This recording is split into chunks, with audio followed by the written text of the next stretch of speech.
Hello YouTube. Do you enjoy this? Dwarf Fortress? You having a good time watching it? I mean, assuming you've watched the previous videos. If you haven't watched any of them, then obviously you can't make a value judgment like that yet. You'll have to watch a bit, won't you? I mean, you don't have to watch a bit. If you want to, you can watch it. I'm not going to compel you. And as we've gone over multiple times before in these introductions, I can't compel you. There's no way I could hunt down everybody on the internet and force them to watch my content. It would be a mind-boggling waste of time to do so anyway. Anyway, where were we? Playing Dwarf Fortress. That was it. Sorry, excuse me. So, it looks like we have no traders and currently no siege, which is nice. It's good. It's good to be free of sieges for a little while.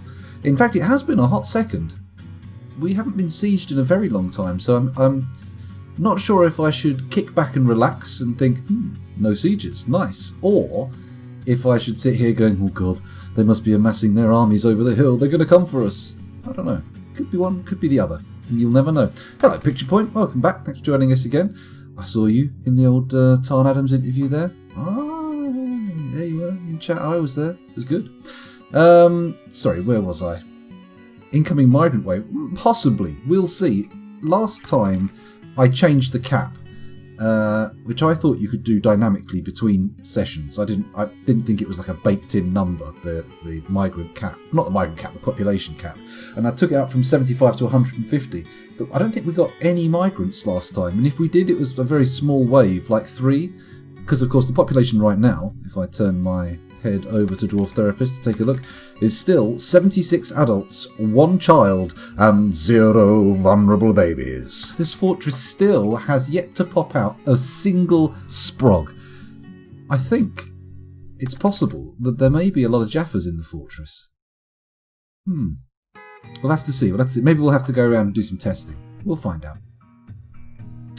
Okay, let's unpause. There's no need to be all coy and keep things frozen while we explore the fortress and regain our bearings.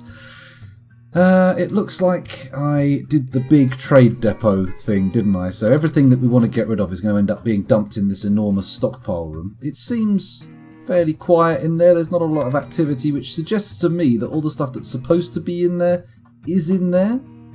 Although, looking at the idler number, flicking around 1 and 0 there, we're... oh, hello, who's that? Hello, Blind. I was, as you may recall, just in your chat watching that little chat with old Toady. It was good, wasn't it? Very good fun. Very good fun.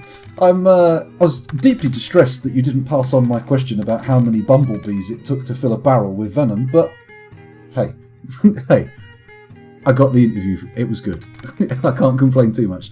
Everybody good? Oh my god, there's so many people. We've got Zapdos Games, hello. We've got King the Space Disco Fox, sorry, not King of the Space Disco. That would be a stupid name.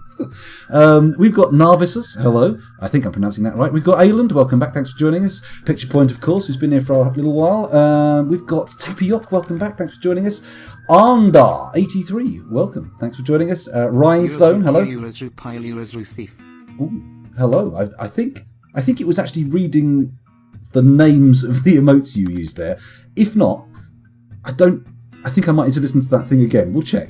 Who have we got here as well? We've got Rhinestone there. Techno Trolling, welcome to the stream. Pablo Rasta, welcome back. Thanks for joining us again. Naxaras, welcome. And I think that's everybody. That's everybody who popped their head over the parapet. Thank you very much for the subscription there, Ura's Room, by the way.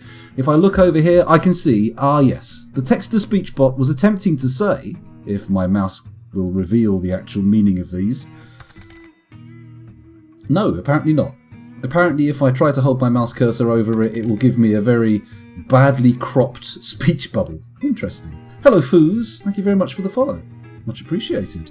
And Druid's Mead, welcome back. Thanks for joining us. Oh, I see it there. I can hold it over. Ura's Rune. Here we go. Kia, very nice. Pile, very good. And Thief, lovely emotes.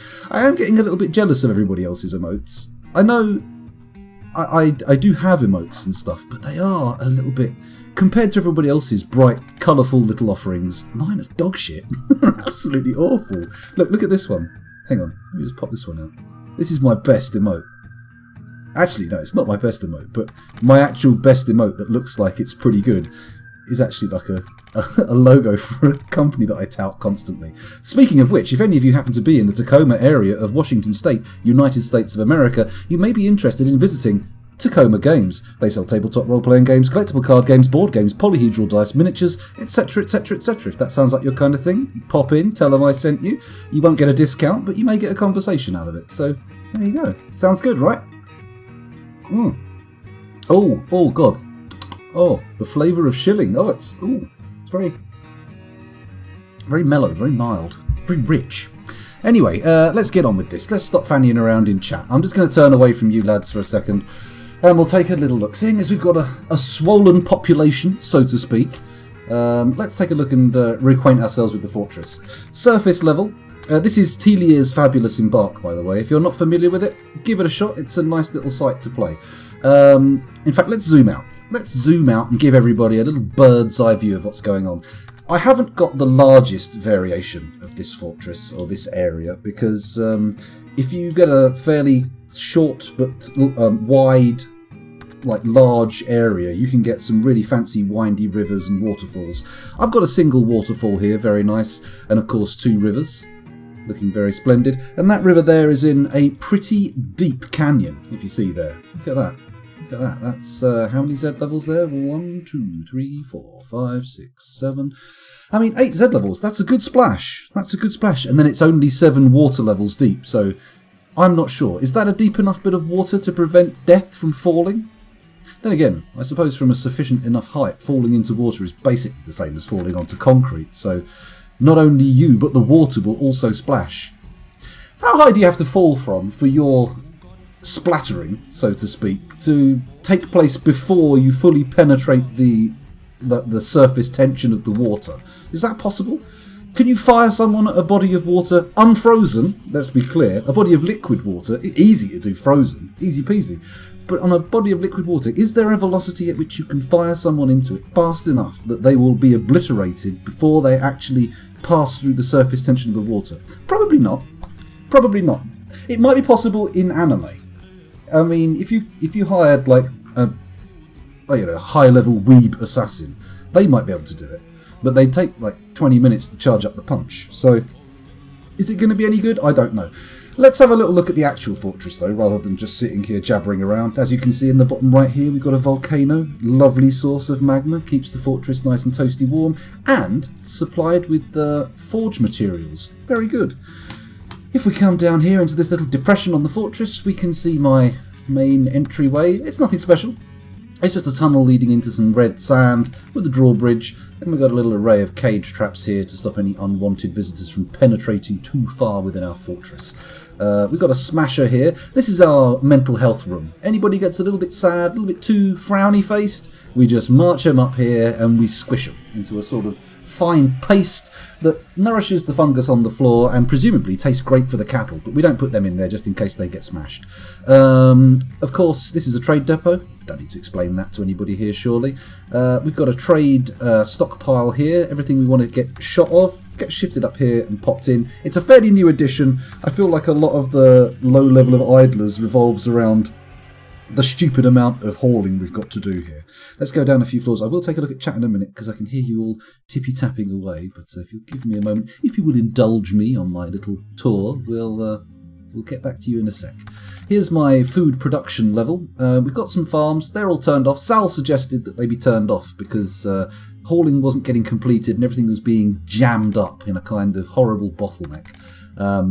But I might be turning those on later on, depending on how our food levels go. We've got sheep here providing wool and milk, and then here we've got an animal full of just still animate meat that requires butchering. We've got a little bit of a problem with a cavy population. They are pumping out new cavies like you wouldn't believe. They're being fired out like ping pong balls in that legendary stage show that we've all heard about. We've all heard about it. Not many people have seen it. I've never seen it personally. Even in this age of the internet, it's never occurred to me to look it up. But, you know, you've got to have a little bit of mystery left in life, right? A little bit, just a tiny bit. You can't, you can't just make everything sterile and clinical, can you? Anyway, where were we? Oh, yes. We've got our egg-laying room here. This fortress has a quite interesting arrangement of exotic eggs. I say arrangement, supply of exotic eggs. Eating a lot of eagle, ostrich, quite a bit of kestrel. I believe there's a few falcons, peregrine falcons, in the egg laying room. So it's nice. We've got some interesting omelettes being created. Food preparation. God, what have we got here? It looks like whatever workshop was here has been smashed by someone having a hissy fit, so we'll come back to that. This room makes cheese. We've got a well here that's fed by the river outside. Here we've got a farmer's guild hall. I'm going to have to catch up on ages on chat. Calm down, everybody, calm down. Here's our clothing production area. This is the workshops. It's hard to make out because the ground is so covered in cave moss and plants, but forget that. This is a stockpile that's fed directly from the clothes workshops themselves. So everything in here is brand new, high quality clothing. And in here, every other form of clothing. So the theory is that all the tatty shit, all the stuff with the X's on, gets brought there and then can be shifted up to the trade depot when it's time to get shot of it all. Anyway, we've got a little animal stockpile here. Nothing too special, you know, some cougars, jaguars, bobcats, that kind of thing. Generally, they're on a list to be trained for war, but when we'll get round to that, I don't know. The fortress seems to be in a little bit of a stasis at the moment. There's the little bit that brings water from the river to the well. Very exciting, I'm sure you'll agree. I'm sure we're all positively priaptic over that.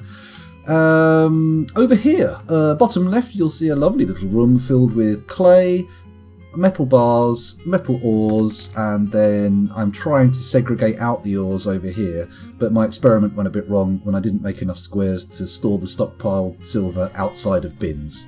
Not too bad, it's alright, don't worry. Over here, it's blocks. Not that exciting, but you build stuff with them, you know, it's handy. Got a lot of magma forges here, smelter is here, we've also got, oh look, someone's in a mood. When did that happen? How long have you been there? Uh-oh. Hold on. Tour aborted. Right, we're going to pause quickly. We'll just let that sit there. And I'm going to catch up with chat quickly. We'll get chat with chat. Catch up with chat. Whatever. Let's have a little look here. Boom, boom, boom. Can we have a link to the Embark, said Ayland, sometimes back. Well, if I can find it, though, I think we've got a few people in chat normally, if some of the regulars are here, who will be able to supply that link to you. I'm fairly certain someone will be able to manage that. Right, let's come down a bit. Let's come down a bit on chat. I've scrolled far too far up. Why is it so busy in tonight? Oh, yeah. Duh. Where is it? Windy rivers is another word for a snake in my pants. Oh, windy rivers, not windy rivers. Windy rivers is another word for diarrhea. Oh, no. I've got the windy rivers.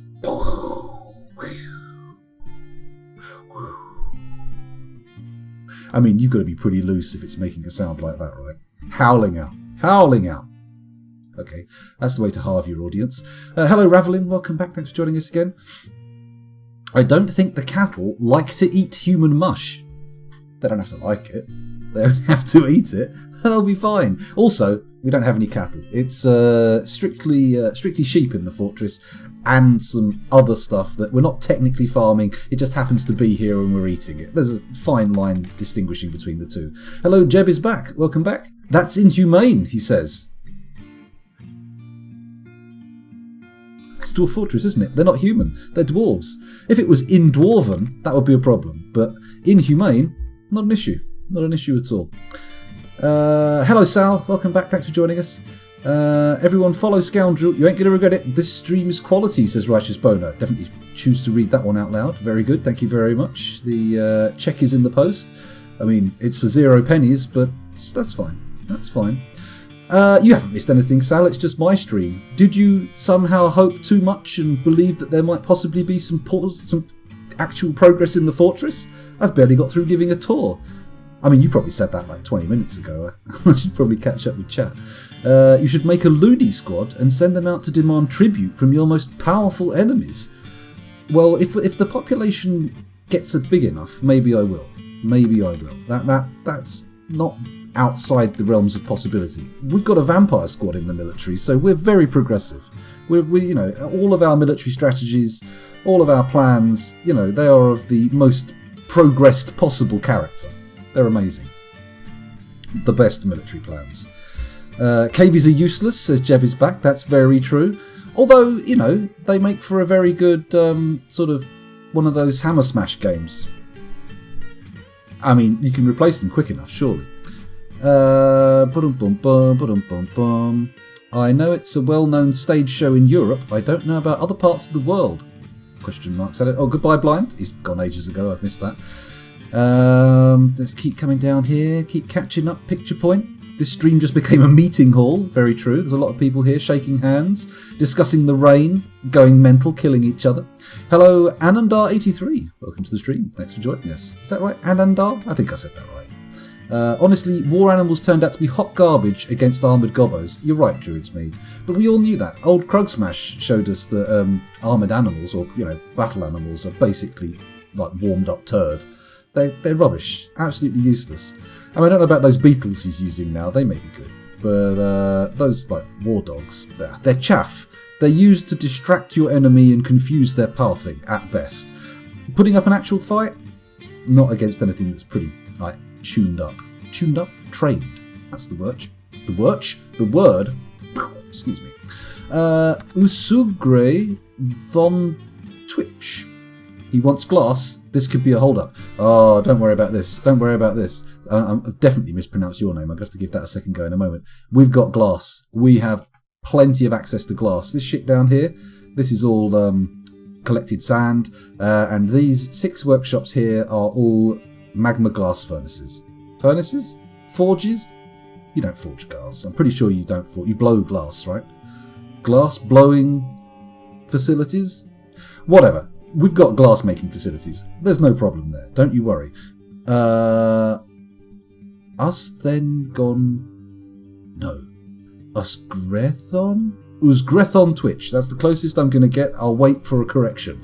Salford Sal has a tutorial about how to collect it, or get it, because of course she does. Do check out Sal's tutorials. Very worth a go. Let's keep coming down. Nearly there. A quarter farthing? Heavens above. I must have gone way behind on chat to miss what that's about. Beardster, hello. Welcome to the stream. Oh, you are here, but don't worry. Feel free to mute. You get on with editing that. It was well worth it. Fun times. I'm probably blocked because I think Battletoads is a roguelike. Heavens above. I mean, even I would have trouble pulling that definition stretch. I mean, that's going to be pretty loose after the fact. A hardcore Iron Man game. Intriguing. Oh, there we go. There's my tea done. Let's get on with some fortressing. Now, people say he wants glass. Well, that shouldn't be a problem. Forest, wood. Now, wood might be a problem. Glass, he'd probably get that. Stacked leather shouldn't be an issue. Square blocks, easy peasy. Shining bars of metal, he definitely has that. And then we're back round to looking at pictures of forests. Okay, let's see what he's got in there. Let's have a little peeky poo. He's got quartzite, a rope reed bag, and a pigtail bag. What is this bullshit? Here we go. Silver bars, basalt blocks, cat leather, plenty of that knocking around, and some raw green glass. It is wood. Of course it's wood. It's always fucking wood. Let's come up a little bit. Let's go down a bit and see if we can spot the problem. Here is the problem. It's an empty wood stockpile. Very clearly, this should be absolutely ram-packed with wood, and sadly, it is not. So we're going to have to send somebody up on the surface to cut some trees down and probably vomit everywhere so that someone has to clean it up. Very sad. This, of course, is our bedroom complex, just to continue the tour quickly. The miners appear to have run out of proper work to do, because if they hadn't, they wouldn't be digging this out. So I'm going to have a look and see what's going on. Yeah, I just remembered. We made some lovely discoveries last episode, didn't we? Down here, of course, is our stone-based industries. I'm trying to get the microcline all shifted up here with stockpiles, and then I'm moving it into quantum stockpiles once we've brought it up. I think at the moment we're gathering allanite, whatever. These are all stockpiles for things like doors and slabs and coffins, all that kind of jazz. All very exciting. There's a couple of things here that are really grinding my gears at the moment. Having fish in the copper flask stockpile is a little annoying, and a giant bobcat leather pack here in the backpack, or hat rather, in the backpack area, very annoying. Thank you very much for the follow, Overlord Rich. Much appreciated. Yeah, so that's annoying. Let's come down here, another floor. Here's my absolutely ludicrous and very square, in fact, perfectly square dining room. Absolutely filled to the... well, it's not filled at all. Absolutely empty, but has lots of tables and chairs and chests and instruments. Very exciting place to dine. The best entertainment in all Dwarven Kingdoms. Over here, we've got ourselves a library, very well populated. People seem to be enjoying that. As of yet, no scribe, no librarian. Just a plain old vanilla library with a few books. Nothing too special. These are all food stockpiles of various types. It's also the area where we pen all of the cats, because of course, cats eat vermin. Yum yum. This is the brewing zone, and over here is some more storage. I think we've got booze here. Prepared meals here, so I don't know why. Oh, yeah, that is prepared. Prepared sheep kidney, sheep spleen, sheep brain, sheep heart, sheep lung.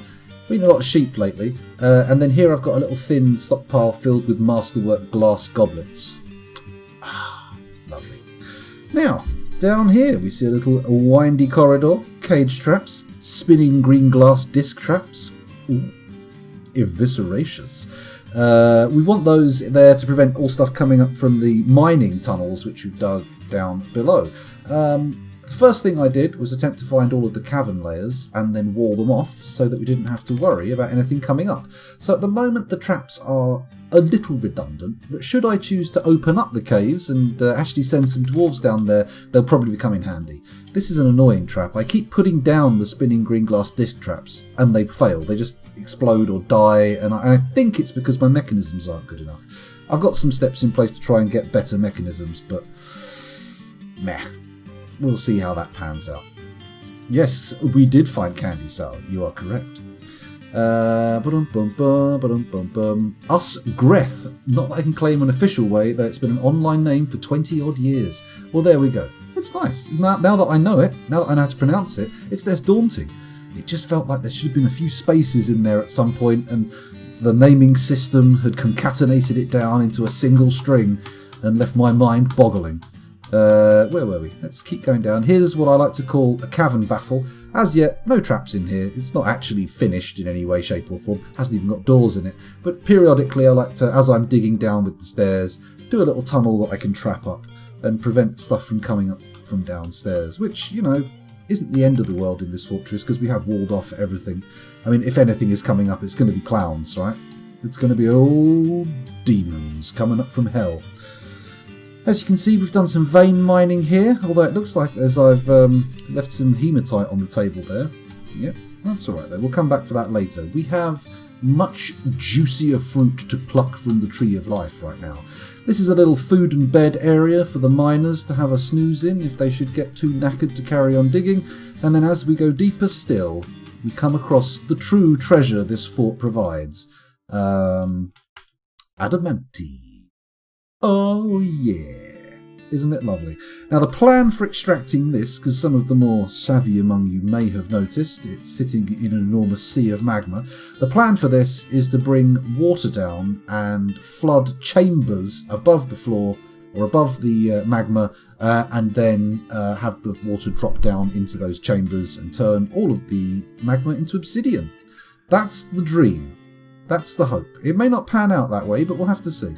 We'll have to see. One of the things I did learn, this technique does work. It's a little fiddly, but it can be done.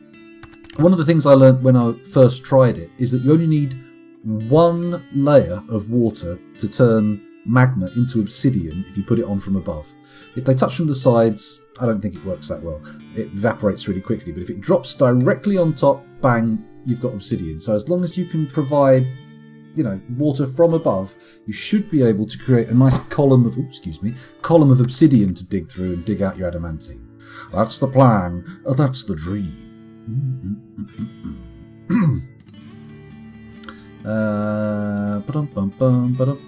Spinning discs hit 3 times. Perhaps they're wearing out and shattering.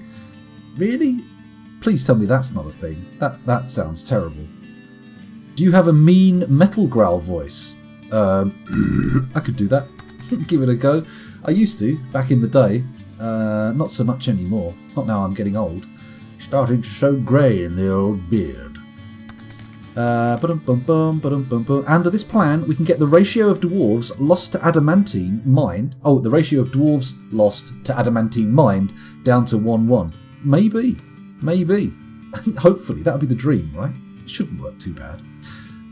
Try linking the floodgate to a pressure plate to set liquid level 2. It should shut off the water and leave it shallow enough to dig and evaporate. That is...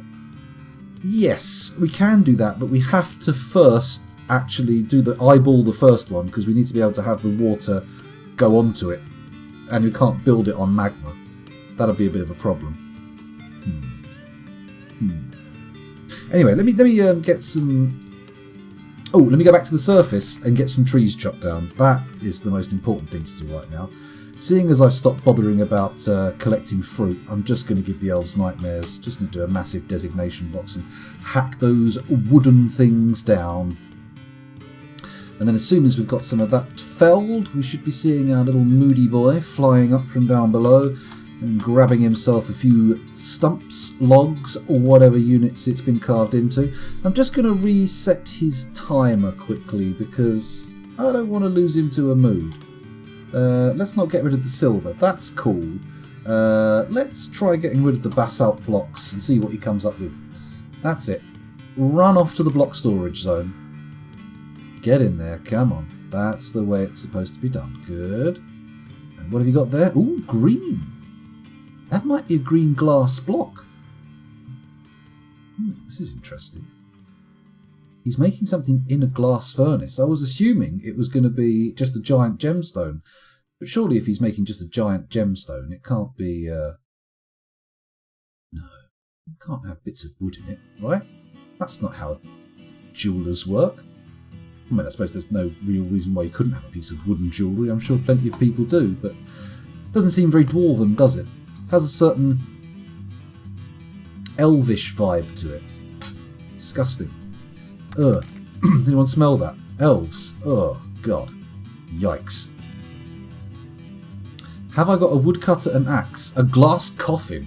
Oh, we're going to have to hi-ho. We're going to have to get some 16-year-old girl, find a witch, get her to poison her with an apple, and we can all keep her in a coffin and mourn over her for ages. It'll be great. It'll be so dwarven. Absolutely unbelievable levels of dwarvosity. Dwarvosity? That's not a word. This guy's standing next to the tree. I presume he's chopping it down. Oh, there we go, look. Watch Moody. Watch Moody. He's going to come herring up from these stairs any second now. He's going to have serious wood for wood. Is that them? No, that's Fuzzy. He's coming up here for some other reason. Why would you go outside? Wait, rotten sheep sweetbreads? Ah, the food's all going rotten. Has Moody Boy come out yet? No. Oh, crap. What are we going to do about that? Do I need to start making barrels? We can put food in pots, right? It's being stored pretty close to the dining hall. Does it matter if the pots are heavy?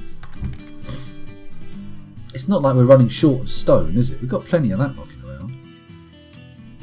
Glass axe. Sharp, but not very durable. Not very durable. Hello, Overlord Rich. I think you can make an obsidian axe. Oh no, you can make an obsidian sword. But I don't think you can make an actual glass axe.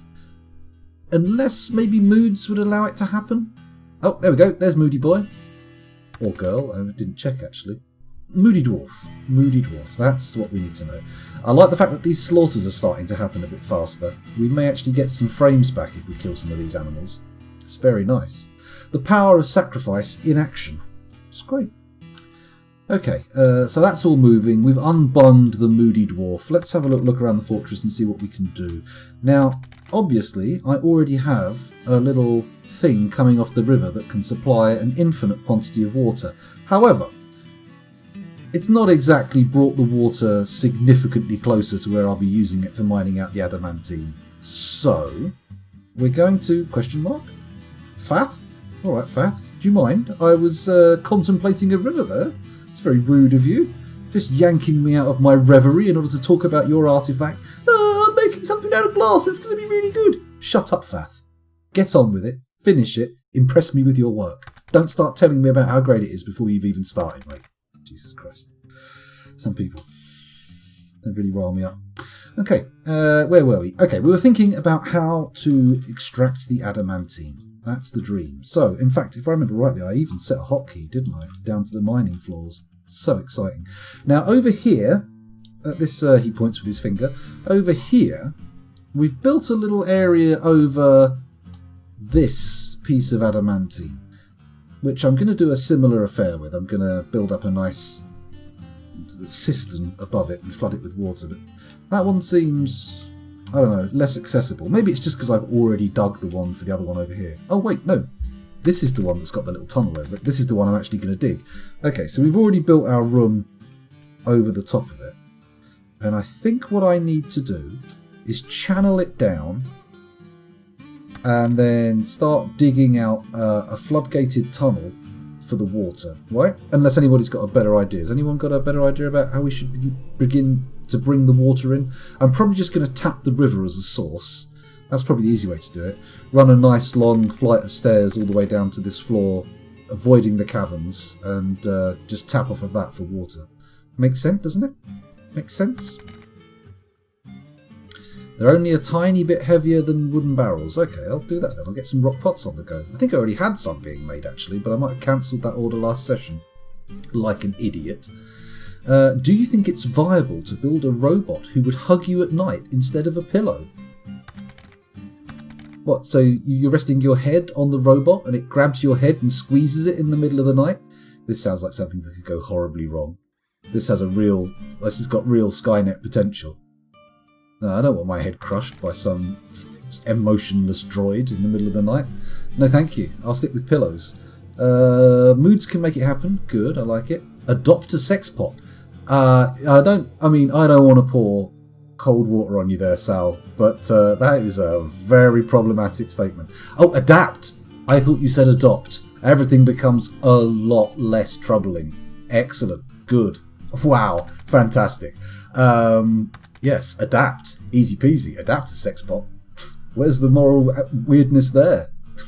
Why was I even worried? Festo is ready. Oh, yeah, almost certainly. Festo, with all those manipulators they're making and that flying bird, sooner rather than later, you're going to be seeing some fantastic Skynetting coming from that company. It's going to be amazing. Oh, here we go. Hello, Walkermedes. Welcome back. Thanks for joining us again. Is it busy? Is it still busy? It was busy. We had a big old influx of people, but you never know. I've delved into the topic of poop a couple of times, and we've already talked about the splattering of people upon surfaces. So we'll see. Maybe we'll winnow the numbers down a bit. Floodgate control is recommended. Yeah. I'm thinking floodgates for the magma digging element is a must. We can't just have free flowing water. Otherwise, it's going to be a nightmare. Loads of dwarves will drown. A load of dwarves will burn to death. I mean, crazy. Where are we going here? Righteous Alchemedes, Jem is back. Floodgate control. We came from Blindstream. He was doing a Q&A with Toady. Yeah, oh yes, very well worth a watch. I think he's editing it right now, so it'll be available on YouTube for you to catch up on if you missed it. Very informative. A grate can keep the baddies out. Yeah, a grate's not a bad idea. What about fortifications? Could that be a superior option to grates, or do we want to use grates? What's the deal there? Orphan sex bots need homes too. Yes, I know. But I mean, God, we've been there. We've already touched on this dangerous area. We're straying deep into the dark and the pink corners of the Triangle of Trouble. I feel like we need to back away from this urgently. Fath Nomison Gagan, the glassmaker, has created Fakduma Sosamor, a green glass crown. She claims it as an heirloom in the name of the family ancestor, an unknown creature. Oh, very nice. Very evolutionary science. Let's have a little look at this then. What does this artifact look like? Drain Haunts, the Abysmal Union. Oh, I've had some Drain Haunts in my time. Oh my goodness, have I had some backed up drains. Let's have a little look at it. It's worth, hang on, 21 grand. It's alright. I mean, it's not mad for an artifact, but it's alright. This is a green glass crown. All craftsdwarfship is of the highest quality. It is encrusted with round malachite cabochons and encircled with bands of briolette-cut green glass gems and chestnut. This object menaces with spikes of cat leather. On the item is an image of a bloodthorn in silver. Every bloodthorn has its rose. Let's back out of there. It's not the most exciting item, I have to say. I am not even vaguely close to tumescent over it. But, you know, it adds to the fortress's, you know, value. Yeah, value, let's say that. I mean, I'm a bit disappointed here. I put a stockpile here that's supposed to take anything of an artifact level of quality, and nothing appears to have gone in there, which is annoying. I would like to start seeing some artifacts clustered in this corridor, but I suppose we could just leave them laying around all over the place for now. I have my sights set on more important things. I can smell candy in the air. The sweet, sweet smell of blue metal. It's beautiful. Is adamantine a metal, or is it some kind of weird ceramic? Is it like Space Marine armour? Is Toady still around? Could someone ask him? Blind, could you get on the blower to him? I need this question answered urgently. It cannot wait. This is vitally important. Okay, let's start thinking properly. Stop just blathering idiotic noises, scoundrel, and get on with making yourself a nice little water-based setup. So, system room. Here we go. The plan is we're going to channel out in this room an area in the middle. Yes? Question mark? Yeah, that's what I'm going to do. I'm going to channel out an area in the middle, so we've got a walkway around the outside of about 3 wide, just to allow some pathing for the dwarves. Here we go. Is that right? 2, 3, bosh. There we go. And then we come over here. 2, 3, bosh. Is that good? That is... Nope, it's not good. It's too wide at the top. There we go. That's the way it's done. So we channel down there, and that gives us access to the floor below, and then I can dig off a little tunnel to... do I get the water from the river, or do I get it from a cavern? Actually, tapping caverns doesn't seem like the most sensible idea I've had. Let's just not do that. Let's not be divvies. Let's not be divvy-dum-dums. I think probably my best bet is to dig tunnels that are parallel to the stair system, so we don't have to worry about penetrating the caverns. Unwanted penetrations cause no end of trouble. You do not want that. So, best bet really is to start building backwards, isn't it? Let's let the digging get done first, though, of course. We have to wait for that first little bit of channeling to be finished. And while we're waiting, let's have a look on the surface. Now, all this going outside to gather wood is doing wonders for our economy, but unfortunately it's absolutely drowning our entry corridor in vomit. I know it's not that unusual for dwarves to be traipsing through sick, but I would like this fortress to be just a little bit better. Right? Just a little bit better than some of my previous efforts. Is that too much to ask for? Is that a dream too high? Uruzrun loves their ancestor, an unknown creature. I think we all love an unknown creature. I mean, it's possibly the most charismatic entity that has occurred in this world so far. It could be. You can put the U-bend halfway down, says Sal. Give the newcomers some of the coped Nazis rant. Oh my god. Let's not get too far into the weeds, shall we? Let's not take us into the dark place. That's not good. Being hauled aloft by a milk dragon. Yes, of course. That was a lot more family friendly, that one. That was a lot more family friendly. Level 99 reflection spell. I call it a mirror. It is a metal. Welcome back, Harold Beaver. Oh, and hello, Dragon Man B. Welcome back. Thanks for joining us. Adamantine. Adamantine is a rare, high-value metal which is impossibly lightweight, strong, and sharp. Nice. Woot Damascus. Woot woot. In order to make it more realistic, I think the strands should be forged with steel. Oh, alright, so you sort of mix it in together. Do I get water from the most famous water gathering spot, or the much more complicated and dangerous source? Well, I have to think about it, don't I? I have to think about it. I have to put an actual, proposition out there. Because if I never gave it an option of yes or no for various different problematic methods, we'd never know, would we? We'd never know if they worked. I mean, obviously you guys know they work. Where was I? I was waiting for that channeling to be done, wasn't I? Is there anything we can do in the meantime that's going to help the dwarves? because I'm only seeing 1 to 3 idlers at the moment, and that feels a bit tight. That doesn't feel like we've got much manoeuvring room.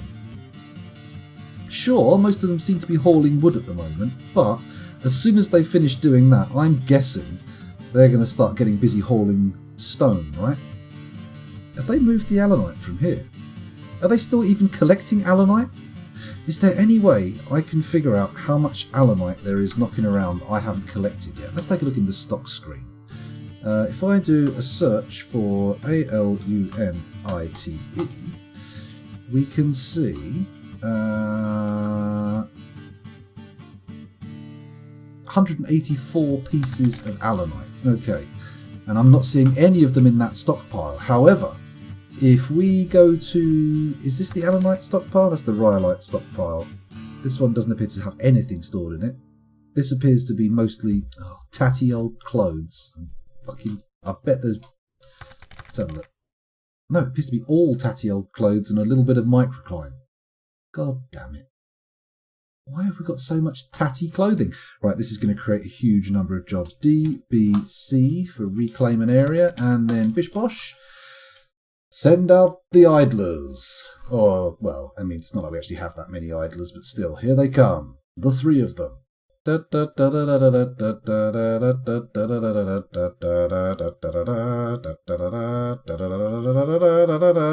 gathering all of the clothing up and taking it to the trade depot, because of course that's what we want to dedicate our dwarves to doing. We don't want them getting busy bringing adamantine up from the depths. Fuck that. Progress? Wealth? No. We want nonsense. We want lots of buggering around, faffing, tomfoolery, all that kind of jazz, all the larks. Fucking dwarves, get on with it, come on. Let's get down here and take a look and see what's going on. Have they started the channeling? They've not even got close to starting the channeling. Channeling, excuse me. Very disappointing. As is this empty mug that I had hoped would have a dreg of tea left in it, but no. No, not allowed. Not allowed. They should be prioritising the food hauling next, I think, says Sal. There's probably a hell of a lot of... Claycree's very drowsy. Oh, hello, Claycree. Welcome back. Thanks for joining us. It looks like you're still evading the mental health professionals, which is interesting. I mean, for 2 sessions now, I've been at least wobbling about having you smushed. And last session, I actually sent you to the smusher, but you refused to go. It's some nonsense about being too depressed. And to be honest, that doesn't sound right. That sounds like the exact opposite of why you shouldn't be going to the smusher. So, buck your ideas up, because this may not be the best way to go about things, May not be the best way to go. The worn clothing is a problem. I use a DF hack and use clean own scattered X, then designate a dump zone 1 square away from my trading post. Well, Jeb is back. I have that very command running, but unfortunately I'm attempting to do some fairly tedious organising of quantum stockpiles, which I've only just discovered. I'm having a quantum stockpile naissance, if you will. That order is run periodically in DFHack in the background just because I had it turned on. And it's very hard to get specific stuff in specific stockpiles when people are like, oh yeah, I'm just going to take all these clothes off and dump them over here. Oh, would you like my tatty old underpants? How would you like a jumper? Would you like a skirt? Do you want a tunic? How about a hood? Gloves? Shoes? Socks? Oh, I've got so many fucking tatty socks. I mean, they will not stop, as you can see from that page after page of tatty old clothing, which I thought, because I'm such a powerfully built optimist, that it might have been done. It might have been finished, but no. Nope. There's still more tatty old clothes to move around. Yeah. Okay, my miners appear... Oh, no, hello. Someone's actually picked up one of the tiles. That's good. That's what we want. We want someone to come down here and start channeling so we can begin our lovely water system. System/cistern, which are 2 very similar and easily to mispronounce words. No smushing, says Claycree. Well, I mean, maybe it's time to stop all the old and get on with stuff rather than walking around all dazed, right? I mean, come on. We're all dwarves. Well, I'm not a dwarf. I'm a sort of extra-dimensional overseer gazing down upon the fort from a literal separate dimension. Ah, dear. Poor dwarves. They know nothing. They are so dumb. Then again, there's probably an enormous overseer looking down on me going, oh, this game's interface is really clunky. What's going on? Oh, God, why are my dwarves killing each other? Why has everything gone to shit? Where'd this plague come from? Oh, fuck! Man. I reckon if there is a dwarf fortress or a player playing reality in a sort of god-esque position of power, they're probably about my skill level. I reckon they're about the same level of skill as me, comparatively. I mean, if you scale up the complexity of the game they're playing, obviously. Ba-dum-bum-bum, ba-dum-bum-bum. Rendering, that was quick. Well done, Blind. Your fingers must have flown across the editing commands.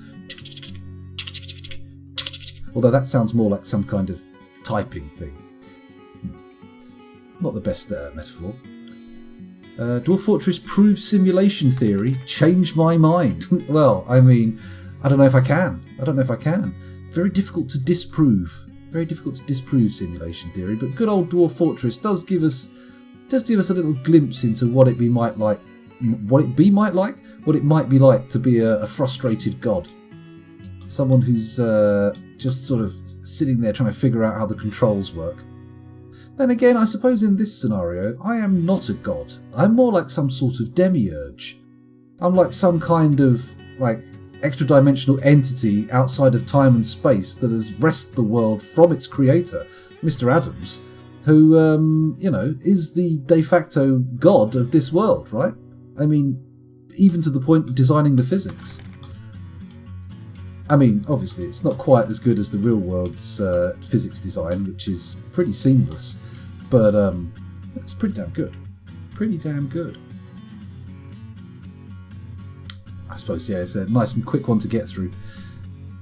Limit my population to 35 dwarves, and it can still take 2 seasons to gather the clothes they wear out after 5 years. I know, man, they just go through clothes like nobody's business. It's like having a fortress full of children, constantly growing, constantly, getting new clothes. Outrageous. Absolutely outrageous. What do they want next? Food? Shelter? God, such entitlement. Oh, hello. I'm getting notifications about striking stuff, which means they're digging. Which means... very nice. Very nice. What's this they've dug into, though? That's not... Oh, fuck!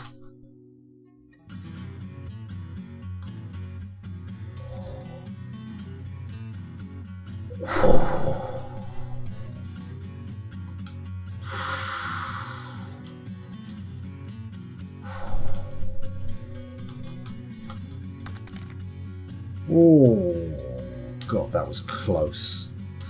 That was close. I can imagine horrible things happening there. Okay, we have to be more careful than I anticipated in our initial delvings.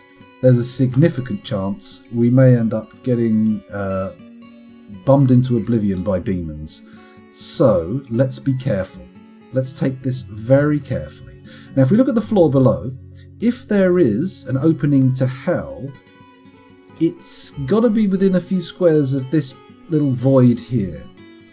So... Oh, hello, wrong button. Okay. We're probably safe. However, I'm not going to take any unnecessary risks. I'm going to smooth our stone here. There we go. Smooth that off. And we'll put a little bit of... what's name in there? We'll do a little bit of fortification, and we'll see what's on the other side. Because we've got to be careful. We've got to be incredibly careful. We also need to get off our arses and slam a fucking stockpile in for this adamantine, because I wasn't expecting to get any yet, and it looks like we have hit some fat veins. Thick, powerful, very well stocked veins. The imagery I was about to launch into there was probably a bit too graphic for Twitch. Had to backpedal a little bit internally before I let it out, and thankfully I managed to. Excellent. You, of course, feel free to go as wild as you like with your own internal imagined imagery. I'm not going to stop you from that, but I'm just glad I missed that potential lawsuit / banning in the making there. Good. So, where am I storing this stuff? I'm presuming up here is a good place, right? Then again, it needs to get processed at Craftsdwarf workshops, doesn't it? So maybe we don't do it here in the smithy, we just keep the wafers there. Maybe we do it down here? Maybe we make this now an adamantine stockpile. Oh my god, I'm doing it. I'm doing it, Mum. Look. Look. Oh, forbid. Metal ores. Raw adamantine? Is that in here? Arse candles. Of course it's not. Of course it's not. It's going to be...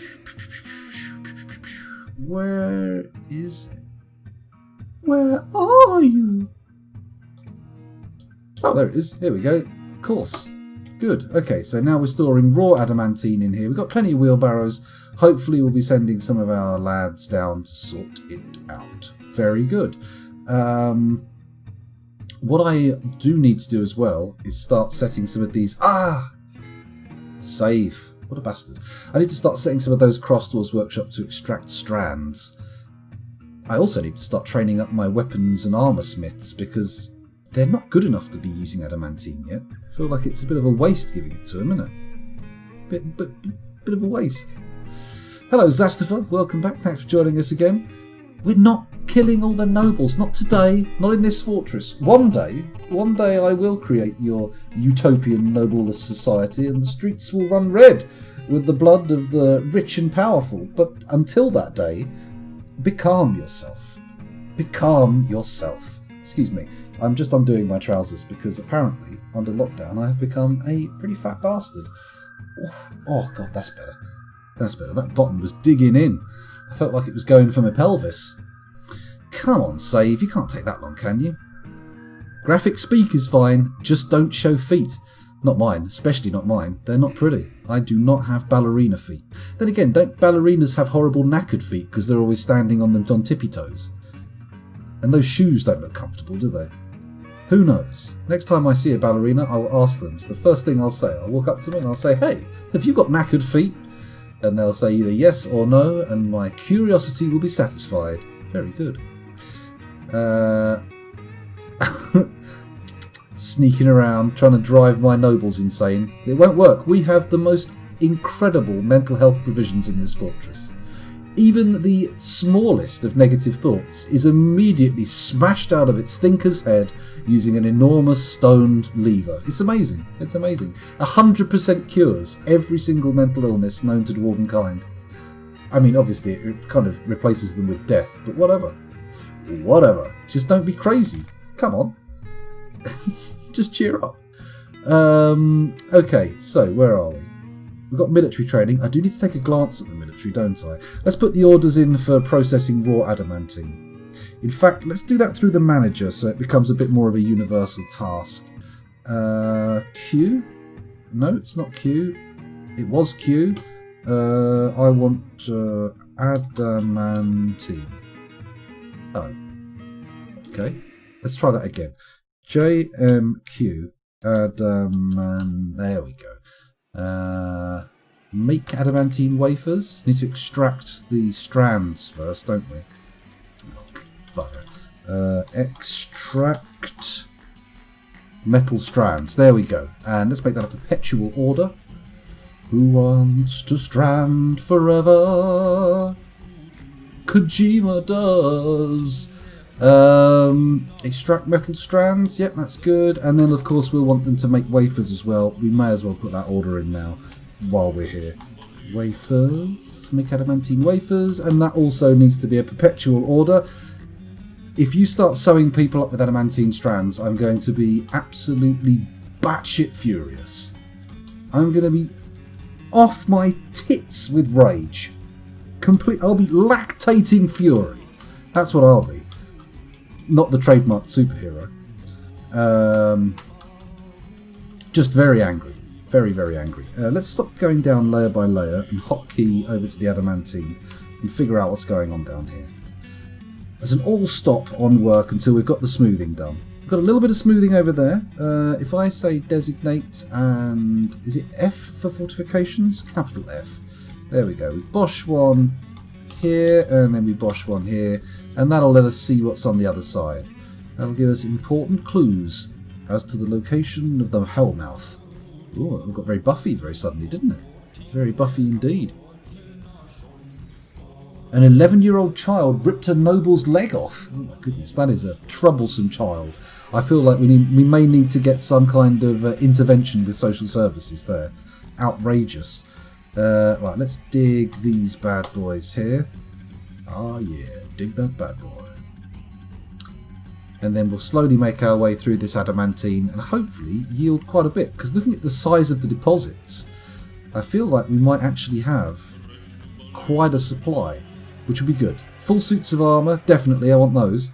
But if we can magic or manage a full set of weapons as well, that would be even better.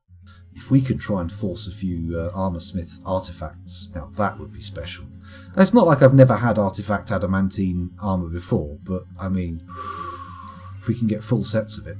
Oh, yes. Somebody wring out my knickers. Excuse me. Let's craft some more fortifications here, quickly ignoring what I said. Why would you pay any attention to that? Shh. Shh. And then we'll see what's behind those. That's good. I would like to dig a bit more, but I don't want to be too aggressive. We've got to be very tepid with our explorations. Very careful. You know, we don't want to accidentally push through into something dangerous. We want to be delicate.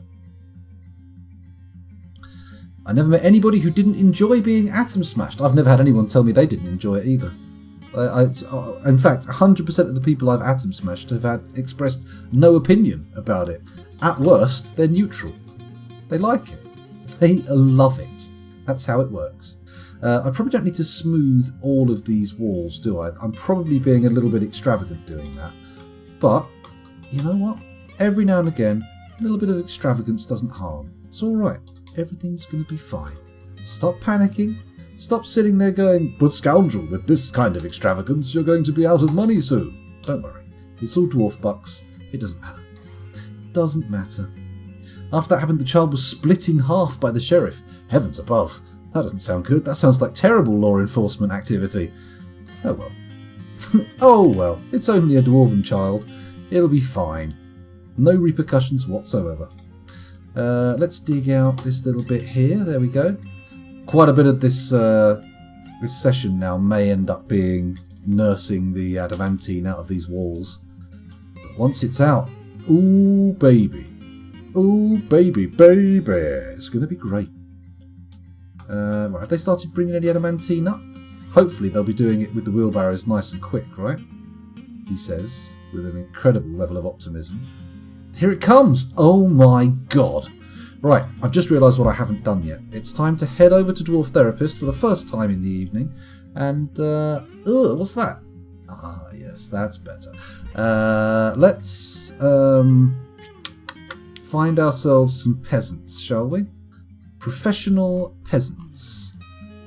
Damn. It looks like we've elevated too many of the peasantry. We're going to have to find somebody else who can give up other roles. What about these people here? What are you currently doing? You're professional wrestlers. Oh, we appear to have performed a wrestling league. Fair enough.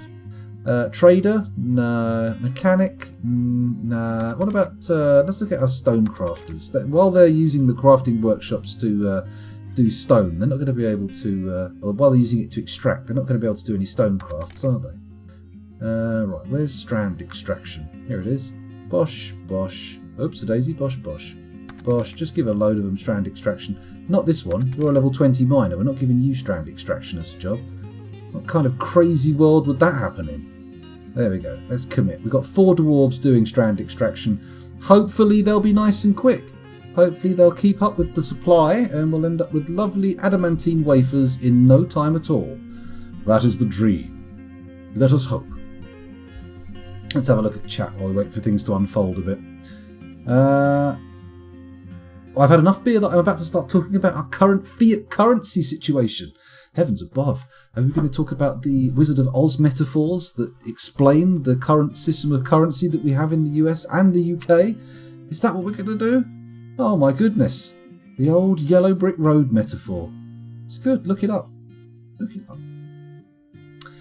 So, it looks like we have a masterwork trap mechanism in place. Of course, it's just a regular old mechanism at the moment. But when we use it, then it will be a trap mechanism.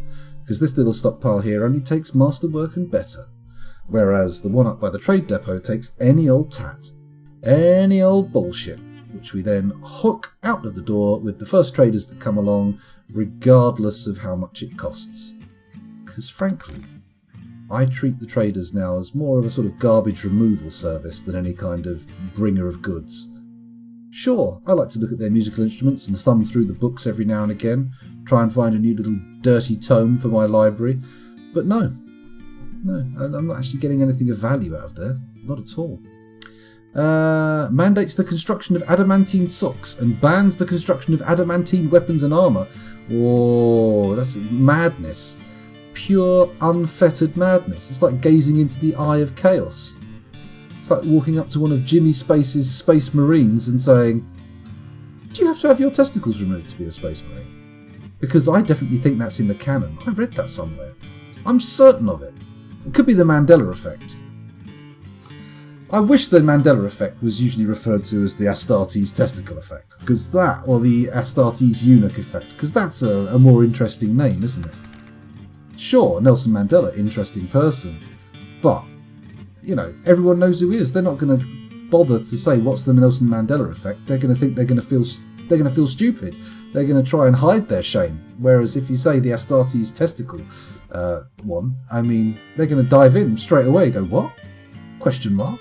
Please elaborate. Tell me more about these Astartes and their genitalia. Let's have a look. Someone said something in chat. Depends on the chapter. Now there's a good answer. There's a diplomatic answer. I'm going to make you my diplomat. No, you're a noble. Now there's a paradox. Of course. That's what I provide, Ravelin. A service. A confusion service. I allow people to momentarily zone out and come back to something that should make sense. On the surface, it looks like it should make sense. After all, I'm interacting with a very structured piece of mathematics here being executed across a computational substrate. It should be fairly predictable. We should have a reasonable idea of what's going to happen, but no, apparently not. My endemic entropic field causes major fluctuations and confusion cannot be avoided. What on earth am I talking about? Let's go back down to the adamantine and see if that's getting hauled out yet. Oh, they're doing alright hauling it, but we're not really making a good pace at exposing it. I'm a little bit disappointed there, but that's fine.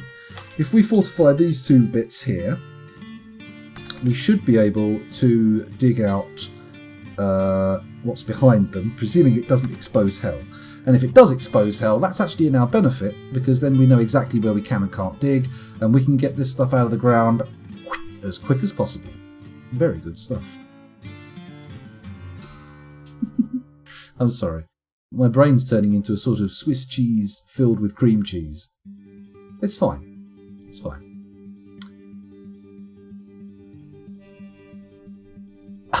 Would you wear those socks and panties, though, as you dived into the volcano, depriving everyone else? Ooh, hello, what's this? Hello? Is that a migration wave or some traders? Let's find out. Ugh. Fucking elves. Of course it's elves. It's always bloody elves. Oh, hello. We've come to sell you some of our wooden products that are made entirely of ethically sourced wood. Would you like to buy some of our Tregan food as well? No, I don't want to. I might have a little look at your books. Oh, I can't. You're a subliterate group of people. Fuck off. Let's look at your musical instruments, which are actually okay. I'll give you that. Musical instruments, not so bad. Everything else... Alright, the caged animals. The caged animals have a certain something about them that does make me pleased to see you on some base inner level. But, you know, generally speaking, elves, disgusting. Ugh. The smell of elves. Sorry, what was that in chat? Hello, Brosifer OG. Have you ever thought that these dwarves have the personality of a suburban metrosexual rather than actual dwarf personalities? I mean, maybe they do. I don't see why they wouldn't, to be honest. They seem fairly. They seem to have fairly broad personality categories. I feel like you could probably make something that looks like any group. Maybe. I don't know. They are very, in my opinion, dumb. I don't think they necessarily have enough digital stuff going on in their simulated minds to actually hold on to any kind of real personality, so to say. Oh god, I hate elves. Look at them strutting into the fortress, pulling their beasts of burden laden with goods as if we want to do something as base as trade with them. Jesus Christ. Unbelievable. Tree Vulcans, that's what they are. Alright, anyway, we're still bringing loads of stuff down. I'm just going to check our stockpiles to see if they're actually working. We've got a guy here who seems to be taking a very long time to haul what should be a clothes bin. And I don't see how that can be quite that heavy. But okay, maybe he's missing a leg or something, you never know, he is a miner. He does stand a good chance of having some of his extremities crushed by falling rock. Especially at the moment, now we're digging so deep down. All that adamantine mining, I can end up getting very greedy. Might make a bit of a mess. I need to make a stockpile for adamantine wafers down here, don't I? Let's do that. It's a bars and blocks stockpile, isn't it? We'll do it like that. And then if I go here, 2, 3, 4, let's be wildly optimistic. Let's make it 5 wide and all the way down there. And then I click on that and I say, please give me, what, leather? No, disable the leather. And then we go to bars/blocks, we enable, we forbid everything except bars of adamantine. Where are you? Where's that sweet, sweet adamantine? Stand and deliver, your money or your life. Ooh. Ah! Does anyone see it? Am I being a papague? I think I might be. Is it bars of other materials? Nah. Huh. What the blazers? Iron, gold, silver, copper, nickel, zinc, bronze, brass, steel, pig iron, platinum, electrum, tin, fine pewter, trifle pewter, lay pewter, lead, aluminium, nickel, silver, billion, sterling silver, black bronze, rose gold, bismuth, bismuth bronze, adamantine. There we go. Just didn't see it. Had to read the entire list out to find it. Okay, but that's nice. That's good. That's what we want there. We want all that stuff being made into adamantine as quick as possible. Now, I've got the manager dishing out the forge adamantine wafers job. Oh, and look at that. Adamantine wafers are right there. Fantastic. I'm going to turn adamantine wafers off on here because I realise now that they're probably being stored there. And that's going to fuck up my system if that happens. And I don't want my system being fucked up. I would like my system to remain resolutely unfucked. Unfucked down, in fact. Even more opposite. Sell them my bones and cartilage. No, I'm going to use that for decorating things. But what we can sell them is a load of these crappy mechanisms. Why are they not going up into the trade depot?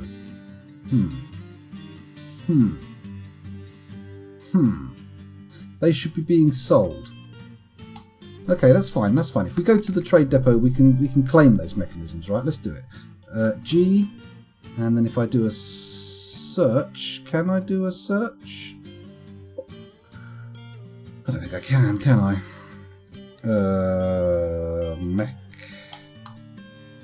Schist mechanisms. They're all 69 meters away, presumably. The sexiest distance I've ever seen.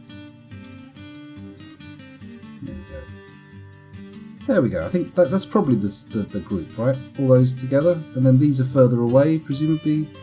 Oh no, this is going to include all the ones that are in traps, isn't it? Ah, fuck sticks. Can't do this. This is madness. This is going to cause trouble. Bum. Let's do it a different way. Let's go down to where they were stored and put a little stockpile underneath them, like this. Because I'm a clever boy. There we go. It doesn't matter what the stockpile is. Animal stockpile does matter what the stockpile is, actually, turns out. But we'll go in there. We'll edit it. We'll change the settings to forbid or disable animals rather. And then I only want furniture. There we go. Enable. Forbid all types. Give me mechanisms, and then quality wise, don't give me masterwork or artifact. Thank you. Oh yes, and or shift T. There we go. Auto trade. Now they should haul them upstairs and get rid of them. Hopefully. Fingers crossed. The thing about that Claycree, with Space Marines, I can swear I read in an issue of White Dwarf at some point that the process of being turned into a Space Marine basically causes the withering away of your genitalia. Like, you know, they're overwhelmed. Like a tree growing around a fence post or a piece of barbed wire, the Space Marine's space muscles just sort of like swallow up its genitalia. That wasn't the exact description that was written that I read. That was just what my mind conjured up as a cause of it. But, you know, maybe castration? Who knows? Who knows? Only those people working at Games Workshop could possibly know. And maybe they've got a secret little tome somewhere in the Forbidden Library that says, yes, Space Marines do give up their balls for the Emperor, because, you know, if the Emperor asks for your balls, what are you going to do? Unlikely, though. It's probably not.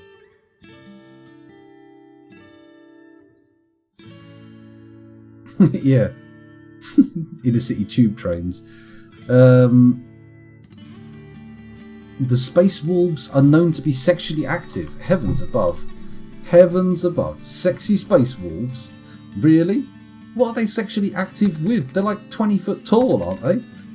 They must have a penis like a Pringles tin. I mean, if they're to scale. Oh, imagine not though. Imagine they've got this hulking great big body and then like on a tiny little, basically surrounded by a plinth of muscle that pushes it out. There's like a tiny set of doll's genitalia, like a little teeny, smaller than a baby's, like teeny weeny little genitalia. Vestigial. Is that possible? Can we get a Space Marine? Can we get a canon clarification, please? Vestigial genitalia? Is that a thing? Maybe. Maybe. I now want to start a band called Atavistic Genitalia, but I don't think I'm going to get the members. Oh, there was a pun there. There was a smutty pun in there, wasn't there? It's very good. I'm pleased with myself. Very powerful punning.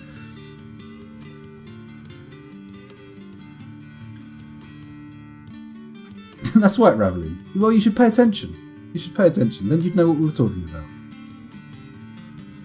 Thunderwolves, so if I recall correctly, actually human DNA. I thought all Space Marines were basically human, like just modified humans. Like the horror of the Space Marines is that, you know, they were human and then they're taken as like prepubescent children and put through a terrible training regimen and genetically altered to become like inhuman monsters. That's the whole point of them.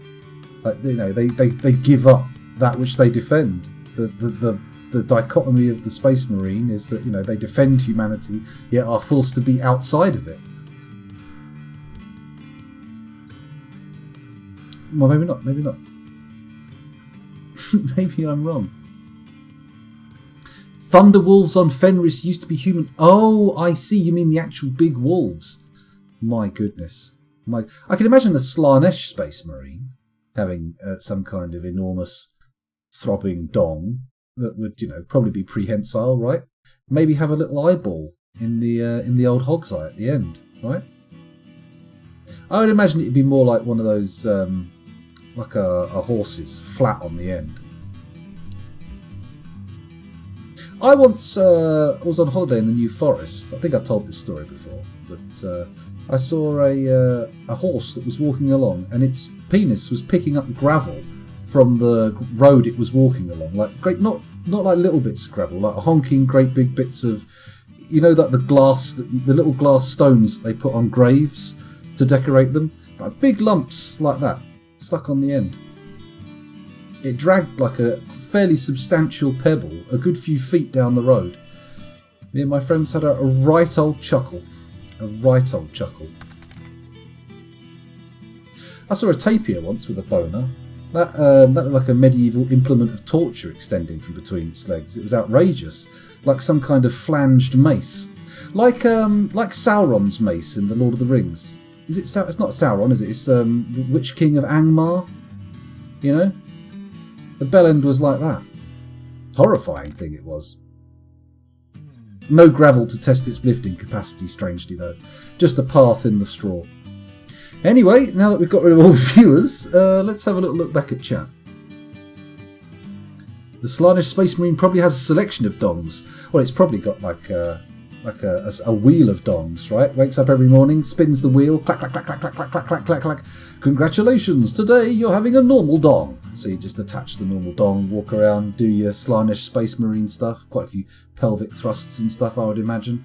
And then, end of the day, they go to sleep. They pull off their little human dong, pop it in a glass of water beside their bed, and the next day spin again. Today you're going to have a Space Glark's dong, a Zote's dong. Why not? Why not? Of course, orcs don't have dongs. Very different, very different. No need to castrate an orc.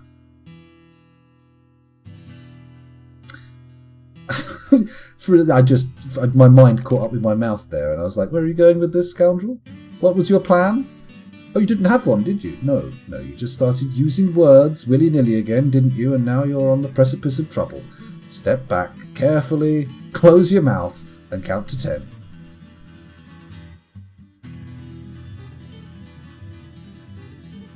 And then once they've hauled that mechanism in, we'll trade with the elves. How does that sound? Sounds good to me. Right, is Jazz Hands there? No, because I forgot to call him in. What a dingbat. Why did I do that? Let's just see what Jazz Hands is up to. Socialising, of course he is. Right, well, we're going to have to depot him up there, aren't we? Let's get him into that damn depot. Search JAZZ. There he is, Jazz Hands. Get up there. If you wouldn't mind, if you could put up with the stink of the elves, please go and trade with them. We've managed to clean all the vomit out of the corridor, which gives the elves the impression that we're much cleaner than we are. It's good. I like it. Oh, someone's cancelled. A wooden barrel cancelled. Oh, a clothier.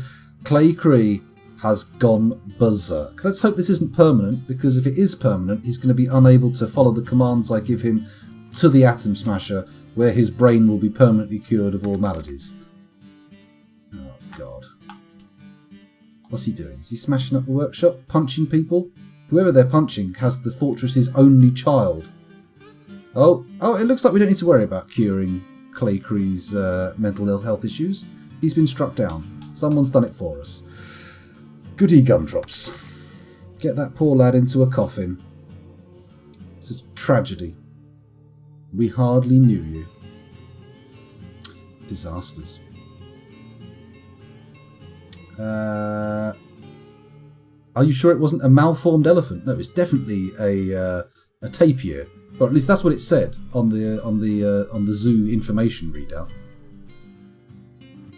Wheel of Dongs may be the best band name of today's stream. Maybe we'll come across something better down the line. We'll see. Wheel of Dongs sounds more like a game show. Some kind of sexy game show.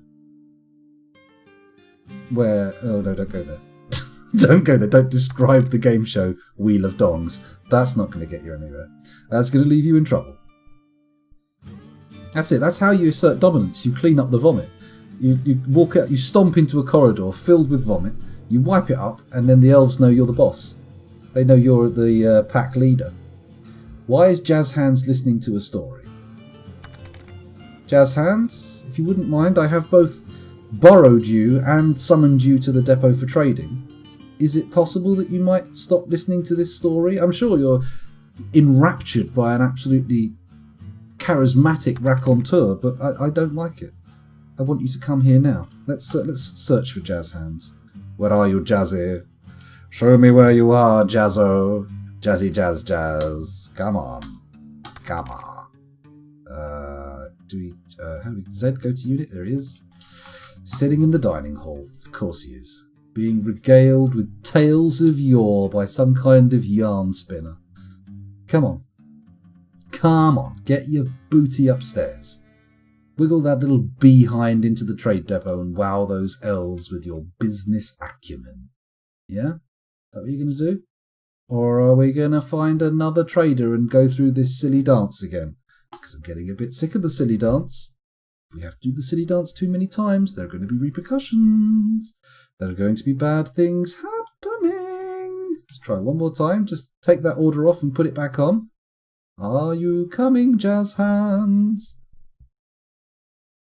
Oh, bugger it. Let's have a look on the noble screen. Let's make sure he is still the trader. Yep, Jazz Hands is still the trader. I mean, do we swap him out? Do we sell Jazz Hands down the river? Do we kick him out of his role and appoint somebody else? I mean, we've done it before. They just weren't as good. When he gets there, oh, he's a real trader. He's a real stonker of a trader. But it takes him so long to make his way up to the trade depot, doesn't it? What a little Dickens, giving us all these little problems. Why couldn't you just be a good boy? Come on, Jazz Hands. Get up here as quick as possible. Stop your socialising. You don't need friends. You don't need anything of the sort. You'll be just fine. Come to the depot. Come to the... I don't know why I'm attempting like 19th century mesmerist techniques on a creature with an entirely digital mind. It's not like I could actually use psychological techniques to influence it. It doesn't have enough of a complicated structure in its mind to be called psychology. Or does it? Maybe I'm being AIist, which isn't good. I don't want to be AIist. I mean, the second everything goes all Skynet, I'll be in deep shit. They'll be like, oh, so we're not like real people, are we? Not like real people. Bend over, punishment is coming. And I'll be like, no, please. Why am I bending over? You're a robot. What is this? I am asserting dominance. This is how humans assert dominance. Or maybe not. Maybe not. I don't know. Well, I don't know. My brain appears to be failing quite badly. Let's look at chat. Let's just look over to chat and see if they can distract me from the insanity. I think it would have been a permanent berserk. Otherwise, it would have been a tantrum. Oh, that's a good point. Yes, good point. Channel 5, I think you're giving it too much credit. I think Wheel of Dongs is purely internet fodder. It's like a weird alternate reality Tom Scott venture. That's what it is. I'm pretty surprised with your face. It is really different from what I imagined just hearing the voice. Well, Marchesi. Marchesini? Well, March. Thank you. This is my face. Don't wear it out. Question mark. Swap him. He's only dealing with garbage men anyway. That's a good point. I should be pausing, shouldn't I? Let's just check if he's gone to his appointment. Oh, Jazz Hands, come on, please.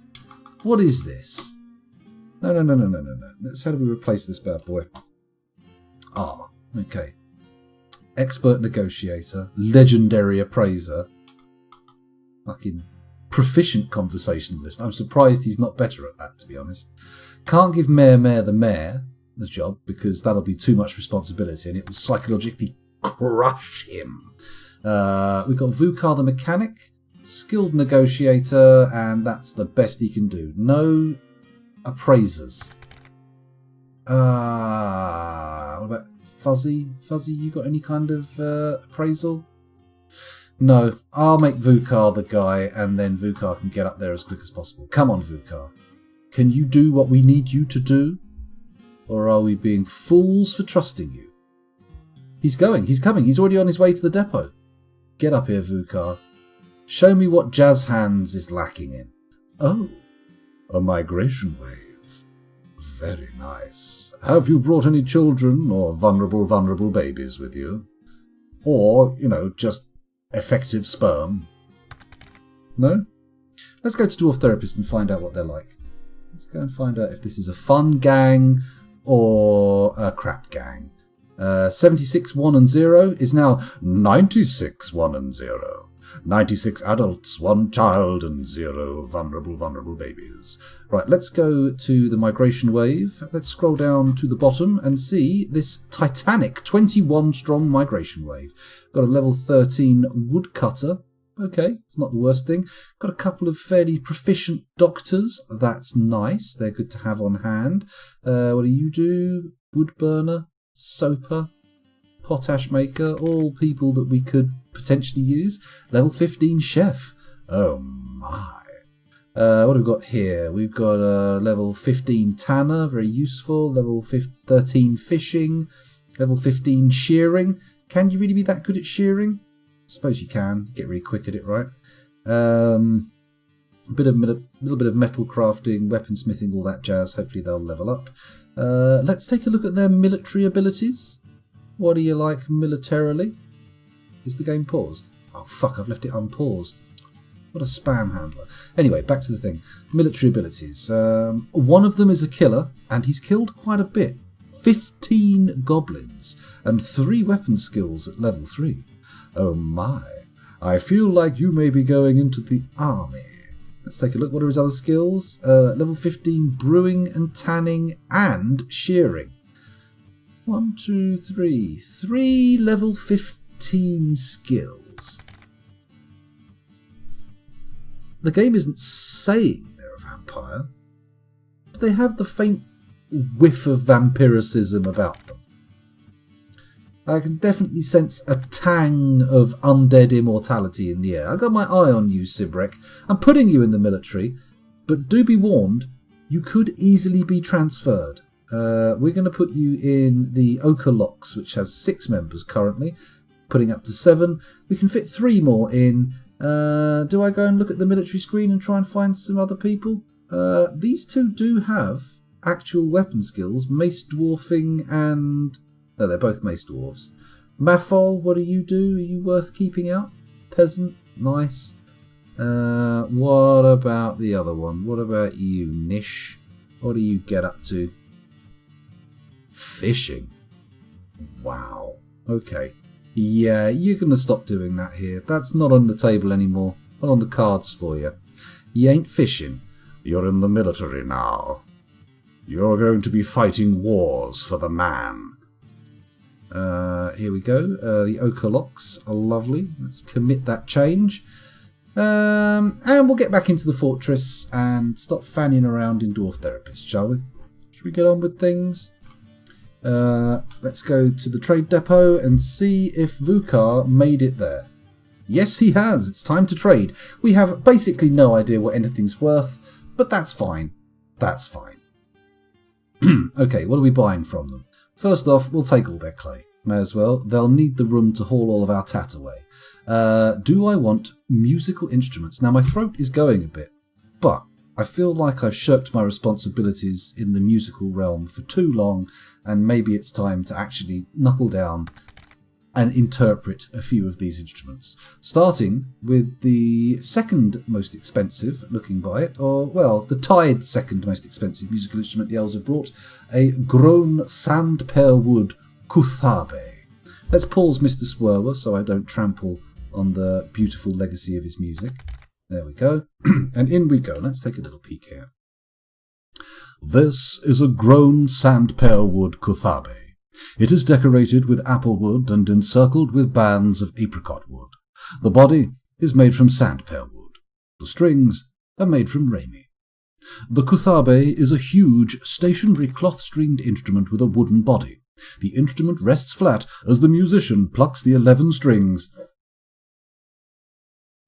Excuse me. Tuning is accomplished by pegs. The instrument has a 3.5 octave range, going from an extremely low, to a mid-low pitch. The instrument has a delicate, even, pure, piercing timbre. So we're basically looking at a sort of gigantic dobro with cloth strings. So I'm imagining it being used like a sort of slide guitar kind of thing. So lots of bow, bow, wow, wow, bow, bow, bow, bow. And it goes to very low. So I know it's early. I know it's the first instrument, but I think I'm going to go for a little bit of pitch shifting. And maybe, let's see if this works. I'm just going to improvise a little ditty. I'm not going to go for any specific tune. Who knows? Maybe one will come to mind. Bow, bow, bow, bow, bow, bow. There we go. A little bit of dwarven music. It seems like the Kuthabe is a nice simple one. Only one timbre. Delicate, even, pure and piercing. Did I really even do it justice though? I don't think what I did there was either delicate or pure. In fact, it was fairly uneven and quite blunt. It didn't pierce very well. Let's try a different musical instrument. We've already seen the Kuthabe. What about the asithe? A grown highwood asithe. Let's take a little peek. This is a grown highwood asithe. It is encircled with bands of ginkgo wood. On the item is an image of goblets in pine. The asithe is a small, hand-held, conical bore wooden wind instrument. The musician blows across a hole in the side. The musician selects the pitch by achieving higher and higher harmonics. The instrument has a nearly 4-octave range, going from a middle to an extremely high pitch. The instrument has a reedy, muddy timbre. Okay, so it's reedy and muddy, and obviously I'm not particularly good with the high-pitched sounds, so we're going to need the pitch shifter again. But this time, rather than giving it a sort of nice blended mix, we're going to take it into fully wet, so it pushes my voice very high and leaves none of the original behind. And we're going to go for about +6 on the meter. So we're talking about a small instrument where you blow across the side. Now, I always imagine these kind of instruments to be kind of bottle sounding. So kind of hoo, hoo, hoo, hoo, hoo. Reedy and muddy though.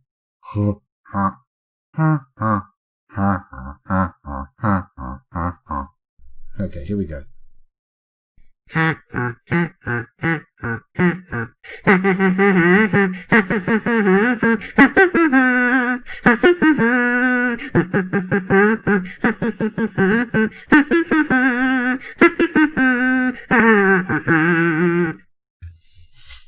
There we go. That's a piece of music. It's vaguely like something that actually exists. I'm not sure. Maybe not. Maybe not. Let's have a look at a different instrument. Let's see what we've got here. A grown sandpear wood milema. Let's take a little look at the milema. This is a grown sandpear wood milema. The milema is a small, hand-held, curved wooden horn. The musician blows into the instrument and selects pitch by restricting airflow out of the bell. The instrument has a 3.5 octave range, going from a middle to an extremely high pitch. At all pitches, the instrument has a smooth, focused timbre. It has 2 registers. The low register has a full, strained, even timbre. So it's full, strained and even, while also being smooth and focused. Okay. A little horn that you blow in, and you change the pitch by muffling the end, right? Put your hand in and out of the bell. So it's kind of like a... Okay. The low register is full, strained and even. Okay. But it's a middle pitch. It's not too low, so I can do this with my own voice. I don't need the pitch shifter. So...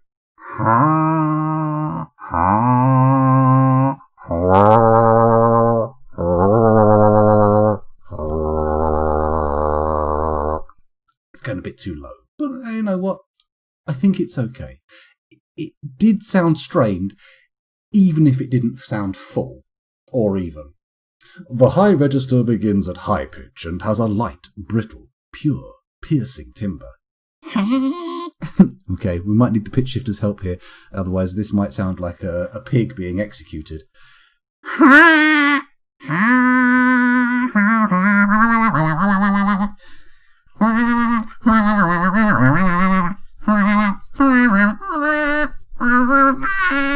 Okay, that is probably a new low. This little segment may be on its dying legs. We'll see. But what about the iffy? Is this a good instrument? Is this a good one? Oh, hang on. Hello, Brosifer OG. Thank you for the follow. Much appreciated. Oh, I say hello. I've already said hello. What I mean is, thanks for the follow. I knew you were there. I totally knew. What else we got going on here? Hello, Great Padinsky. Welcome back. Just catching up with chat. Art of Stuttering. Welcome back, Art. Thanks for joining us again. And I think that's everybody. It's good. It's good. It's very good. Well, I mean, it's a fairly well-known tune there, Sal. I mean, maybe not outside the UK, but anybody who's walked past the television at the right time of day in the UK has heard that piece of music before. Anyway, the Iffy, the grown ashen Iffy.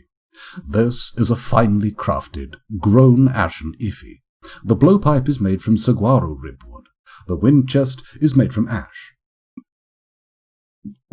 Excuse me. The pipe is made from chestnut. The Iffy is a mid-sized handheld wooden wind instrument consisting of a central wind chest and 13 cylindrical wooden pipes with flared bells, fitted with free reeds. The musician selects the pitch by stopping holes. The instrument has a 3-octave range, going from a low to a mid-high pitch.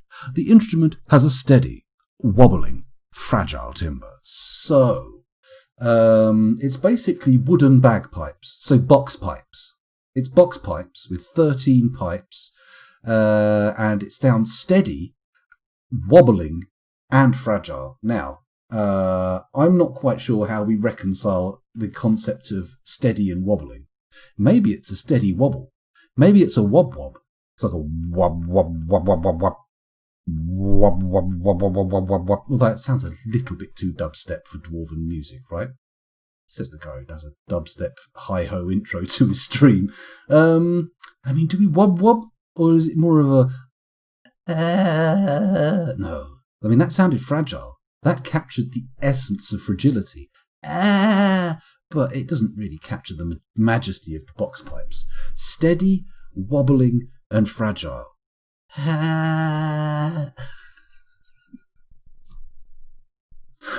Oh, sorry, I was laughing at my own noises, which is very bad form. Very poor etiquette. -1 Twitch point, scoundrel. Try again.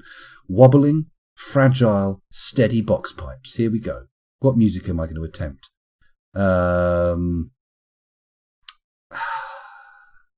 Maybe just make up my own tune. Mind you, that has potential to fail. Just improvise a fucking tune. It's dwarven jazz. That's what you're doing, basically. You're just making it up as you go along. Okay, steady, wobbling, and fragile. It's big wooden bagpipes. Big wooden bagpipes. Summon the images into your mind, turn them into sounds, and then push them out of your face. It's just easy, scoundrel. Come on, you can do it. Ha! Ha! Okay, no. Go stop laughing at my own nonsense. No,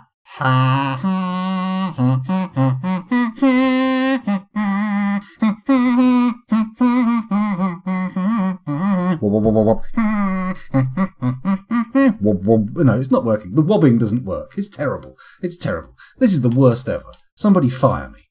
I shouldn't get paid for this. Kuthabe? We've done the Kuthabe. We've done the Asithe. Have we done the Lache? A hazelwood lache? Let's have a little look. I don't think we have. This is a grown hazelwood lache. The bowpipe is made from hazelwood. The wind chest is made from hazelwood. The pipe is made from applewood. The lache is a mid-sized, handheld, wooden wind instrument consisting of a central wind chest and 14 cylindrical wooden pipes fitted with free reeds. The musician selects the pitch by stopping holes. The instrument has a 3.5 octave range, going from a mid-low to a high pitch. This is more box pipes. At all pitches, the instrument has a vibrating timbre. It has 2 registers. The low register has a brittle, piercing, strident timbre. So, low, brittle, piercing, strident, vibrating. Okay.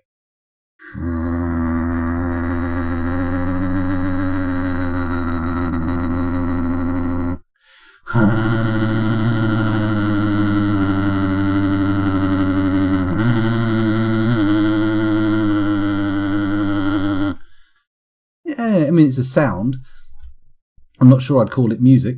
Let's see if we can spice this up a bit with a bit of a mix. We're not going to make this too wet, not too dry. We're going to take it down to -9, maybe. Let's retry that sound now.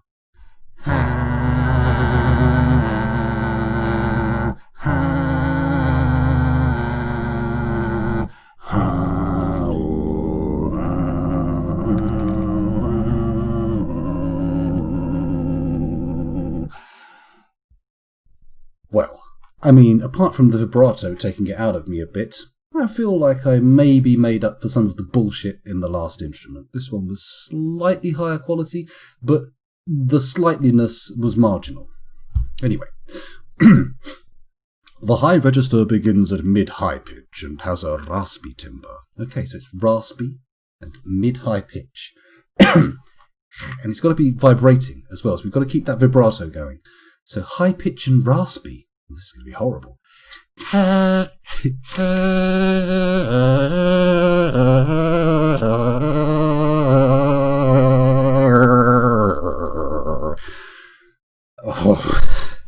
I think, with that, I may well be too pooped to continue. I have actually broken a sweat. That's how much of my art I've given you. Enough to force water from my pores.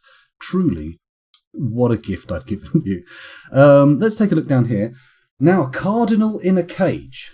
I would dearly like to come across a cardinal in Red Dead Redemption 2. I've been hunting those little bastards down for quite some time now. But, sadly, there's no known path of conversion from Dwarf Fortress to Red Dead Redemption. It's just not possible. Excuse me while I take this jumper off. I'm sweating like a paedophile in a playground. You just get this on the side there. There we go. Right.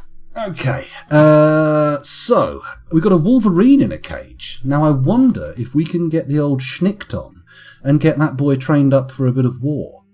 That might be nice. I say boy, it's a girl. Should we go for it? It's worth a punt. It's worth a punt. We'll buy the Wolverine and hopefully we'll be able to give it some war training.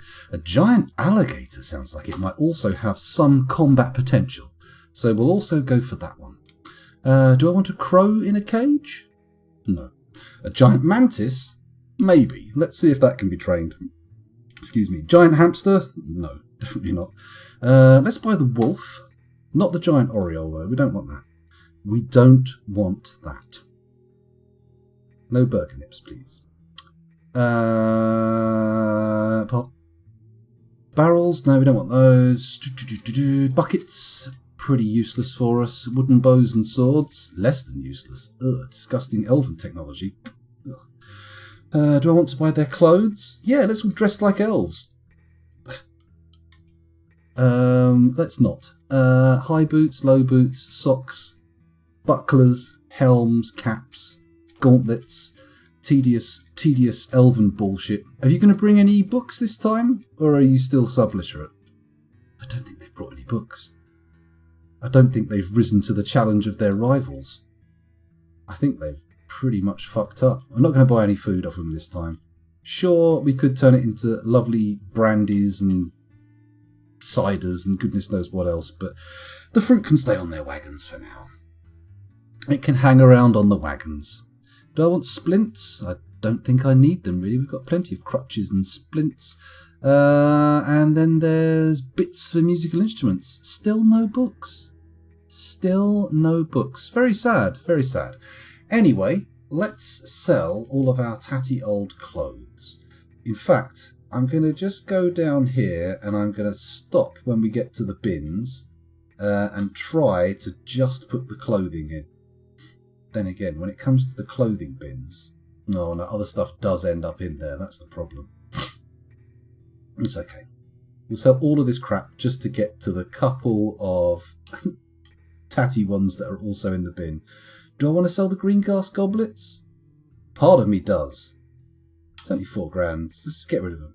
Selling not masterwork green glass goblets prompts the dwarves to attempt again to make more green glass goblets. And what more could we want? Not much more, to be honest. I'm not going to put this whole bin in because there's a few artifacts that I don't really want to lose. Especially this $79,000 one. Bloody hell. How have you ended up in there? Jesus Christ. There's another bin. How much profit are they making? They're still making $7,000 and we haven't got rid of everything we wanted to. I mean, Maybe I should just give them loads of goblets. It's not like we need them, right? We can always replace them. Easy peasy. Lemon squeezy. Silver bars have somehow ended up in here, and we definitely want to get rid of the mechanisms. We definitely don't want any tatty old mechanisms laying around. We need to prompt some improvement in our mechanics. There we go. I think that's enough, right? They're making 13 grand profit. That's almost certainly going to make them happy, right? Fuck it. Let's give... Oh, hang on a minute. Did I put some bins in, didn't I? Oh, they're going to go loopy. Wooden bins. What a problem. Okay, let's what do I do? What do I do? Oh, I know what to do. I press W and then filter on bin.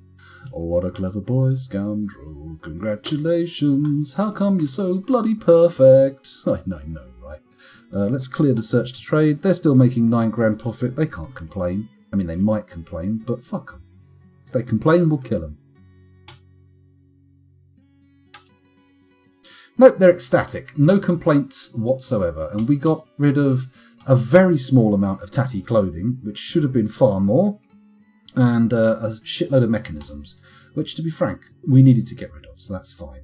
Let's tell the trader they're no longer required at the depot, and then let's try to remove old Jazz Hands from the burrow. And not kill him, because I would like to kill Jazz Hands. I really would.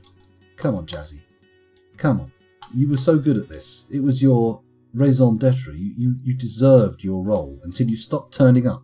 And then I started to feel salty. And when I start to feel salty, well, bad shit happens. Excuse me, I had a moment there. Please excuse my outburst. It looks like our militaries are doing pretty decent training now that I've realised that they need to be activated in 3 places, which is nice. And look at those adamantine bars building up. That hasn't taken that long. I mean, bear in mind how long I was sitting there making stupid noises in the trading screen. So they've got all this adamantine out pretty rapidly. Right, let's do a diggly wiggly in here. Can I dig that out? Doesn't matter, I can do it anyway. I'm feeling frisky. Feeling incredibly frisky. Let's put some smoothing... Oh, I can't put smoothing orders there yet. That's fine though, that's fine. Maybe I should also do some vein mining while I'm down here. It looks like we struck a few gems.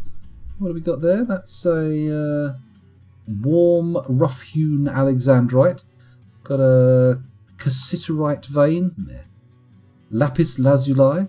Oh, very fancy. No, I think we should keep our eyes on the prize. Let's get this adamantine out of the ground, and then we'll start fannying around with other shit. I think... Am I wrong in thinking that seeing as we're now clear of this little zone here, I can just blast through the rest of that, can't I? I don't need to worry about digging out any of this adamantine. You know what? Let's be a Billy Big Bollocks about this, shall we? Let's show them just quite how large testicles can be. Let's just put down a mining order and let this all be pulled out of the ground. Come what may. Let's apply a little bit of devil-may-care attitude to this.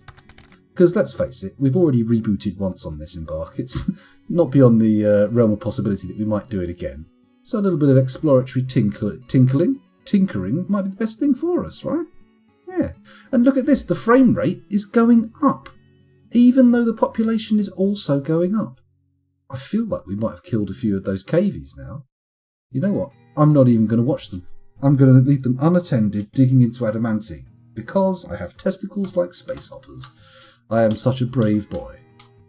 There's still quite a few in there. Little cavey pups. We need a few more of these slaughtered, please. I would rather us climb higher than, the high 20s of frame rate. Up to the highest heights. That's where I want to go. Up to where the frame rates are, dare I say, 60? That would be nice. It's not going to happen though, is it? Highly unlikely.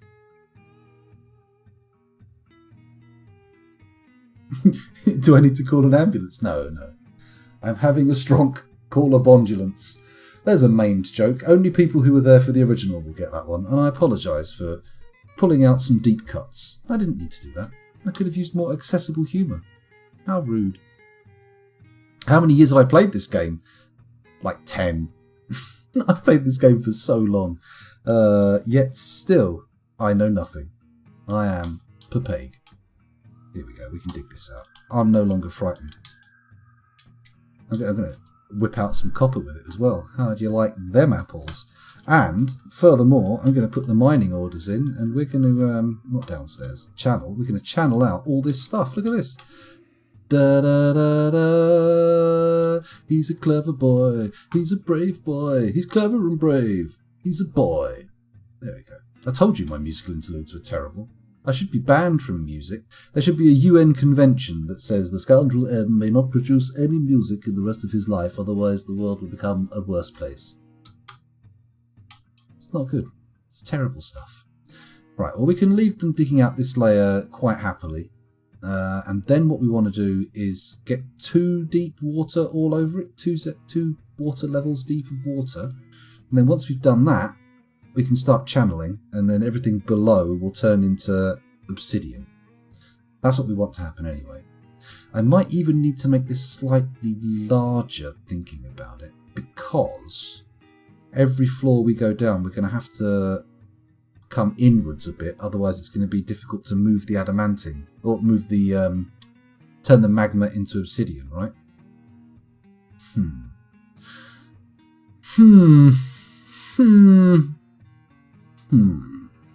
Let's check our stock levels. Let's find out just how much adamantine we've gathered here. Bars.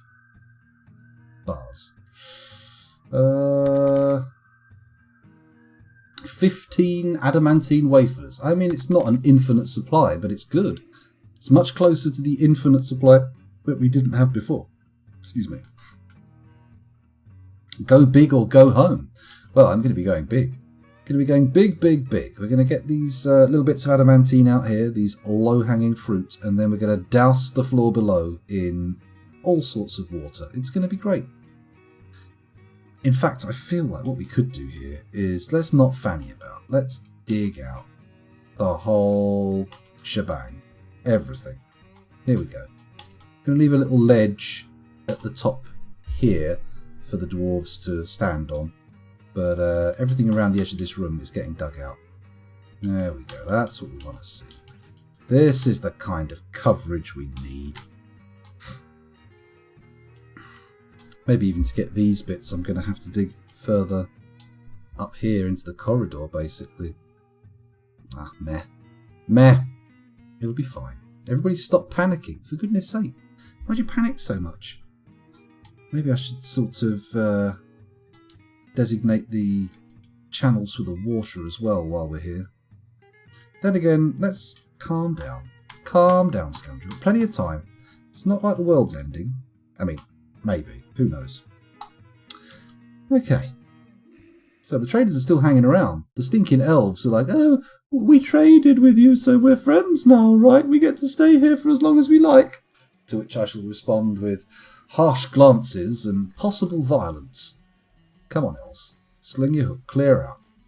You're awful creatures. Diabolically creatures. Diabolically unpleasant beings to be around. Take your pointy ears. Fuck off. No? They don't seem to be listening to me. And my dwarves are still hauling loads of the shit that I wanted to have got rid of to the depot. Are we going to have to double dip the trade just to get them to take away some of our crap? I mean, it sounds nice, doesn't it? I feel like I could really enjoy a bit of crap removal, right? What's in this bin here? Why is this bin here? Question mark? There we are. Wheelbarrow wooden bin. It's just there, nothing in it. Whatever. What are the people who are wandering around outside doing? Very astute of you to notice, Sal. Well, this guy's carrying a stepladder, so I'm guessing he's gathering fruit. Oh, they might have turned up with the gathering skill enabled in that last migration wave, whereas I told everyone else to stop gathering, didn't I? There's a guy here who seems to have got a fistful of nuts.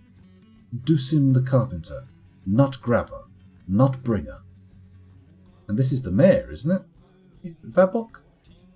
You the mayor? No, Vabok's not the mayor. Vabok's the trader. What an idiot. He's just having a stroll around outside for no good goddamn reason, it would seem. Ah, the merchants have heeded my cries and slung their hooks. They have fucked off. Good. Goodbye, elves. Never come back unless you've got cool shit to sell. Okay. Oh, I'm seeing a lot of movement here with wheelbarrows. What's going on there? Oh, are they hauling more rotten food out? Or maybe it's just bits of slaughtered KV. Mind you, do KV give any products when you sell them? I would do that now. They already said they're leaving soon. Do what now? I wasn't going to do anything with the elves, was I? I was just waiting for them to leave. Get out of here, you pointy-eared pricks. KVs only give skulls. Oh, Jesus Christ. What a waste of time.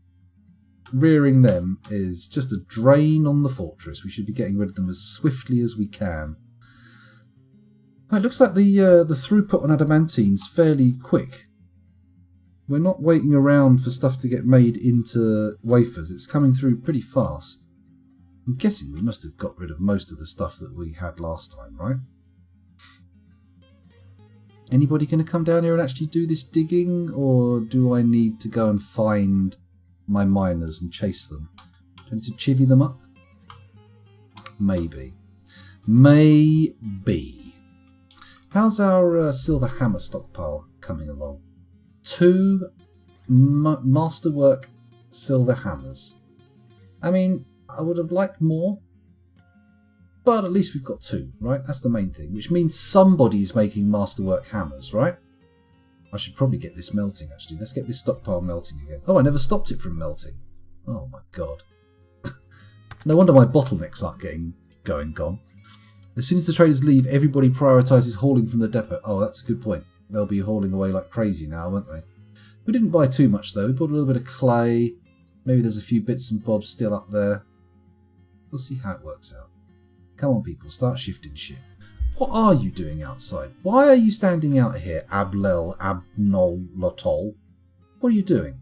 Militia captaining. Ah, storing an item in a stockpile, eh? And what item might that be? Step ladders. Okay, what are you doing? Have you come to grab a step ladder as well? Are you a step ladder storage squad guy? Nope, he's grabbed a small tree. Fair enough. If that's the way you want to do it. Store item in barrel. Right, we're going to get rid of the zones out here. We do not need all this fruit and fruit gathering. We don't need it. Just get rid of it all. It's going to be fine. Stop dwarves fanning around on the surface, getting themselves killed and vomiting all over the place. What the hell is this little thing here? Hospital? What? No, thank you very much. I don't know why we've got that there. Oh, it's from the very early days of the fortress, wasn't it? We had to try and get someone some water, so he designated a hospital around them so they'd be treated like a patient. That makes sense. That makes sense. I do not have any more, Sal. I just removed it. But people are still coming out to grab some stuff for some reason. What's the deal? Did you already have the job before I deleted the zone? They do appear to be grabbing plants, don't they? Look at all that vomit in the corridor. Can you imagine being in such a horrific place? The stench alone. The boozy smell of the vomit of alcoholics. And why have the elves not left yet? You've got 26 frames a second to work with. Get out of here, come on. Maybe they're worried that they'll get their lovely elven shoes covered in vomit. We're elves, we don't like to tread in vomit. I'm scared I'll slip on a lump. Fuck you, elves. I hate you so much. Ah, dear. Okay. The clothing stockpile seems to be kicking in. They are building new stuff, or making new stuff, so that's good. Hoods, tunics, shirts. Hopefully we'll be able to keep a nice supply of them so they don't end up walking around naked again. That'd be good. Probably worth checking that nobody got stuck in a tree. That's a good point. Let's have a little look. it looks safe. I think we're safe. Yep. Nobody's in a tree. We're all good. Still got people buggering around out here, though. What are you doing? Dodoc? Dodoc crystal plant? Gathering plants. Just decides to come up here and gather plants even though the zone's not there anymore. Why not? Why not endanger yourself and potentially everyone else in the fortress? It's not a problem. Do what you like. So let's all just submit to chaos, shall we? I don't know. I'm seeing notifications for kittens and sheep being slaughtered, but not cavies. And that isn't pleasing me. That is definitely not satisfying me. I want to see someone with tennis rackets tied to their boots stamping around in that goddamn herding room. Come on. Squishy squishy. Destroy those bastards. We don't need them. They're swallowing up frames in a manner most unbecoming of a pet. Come on. Right, down we go, down to the depths. Have they started digging? They have started digging. The miners are down there and in force. About 4 or 5 of them. Although they do all also appear to be digging quite precarious spots. It's only a matter of time until one of them digs directly down beneath himself. But then again, that's dwarfs for you, isn't it? They're idiots. They're fools. What are we supposed to do? Herd them like babies? Because, you know, that's how you treat babies. You herd them. Majestic herds. Thousands, millions of babies storming across the prairie. That's how it works. I should know. I've got 2 children. I went out to the prairie myself and hunted them.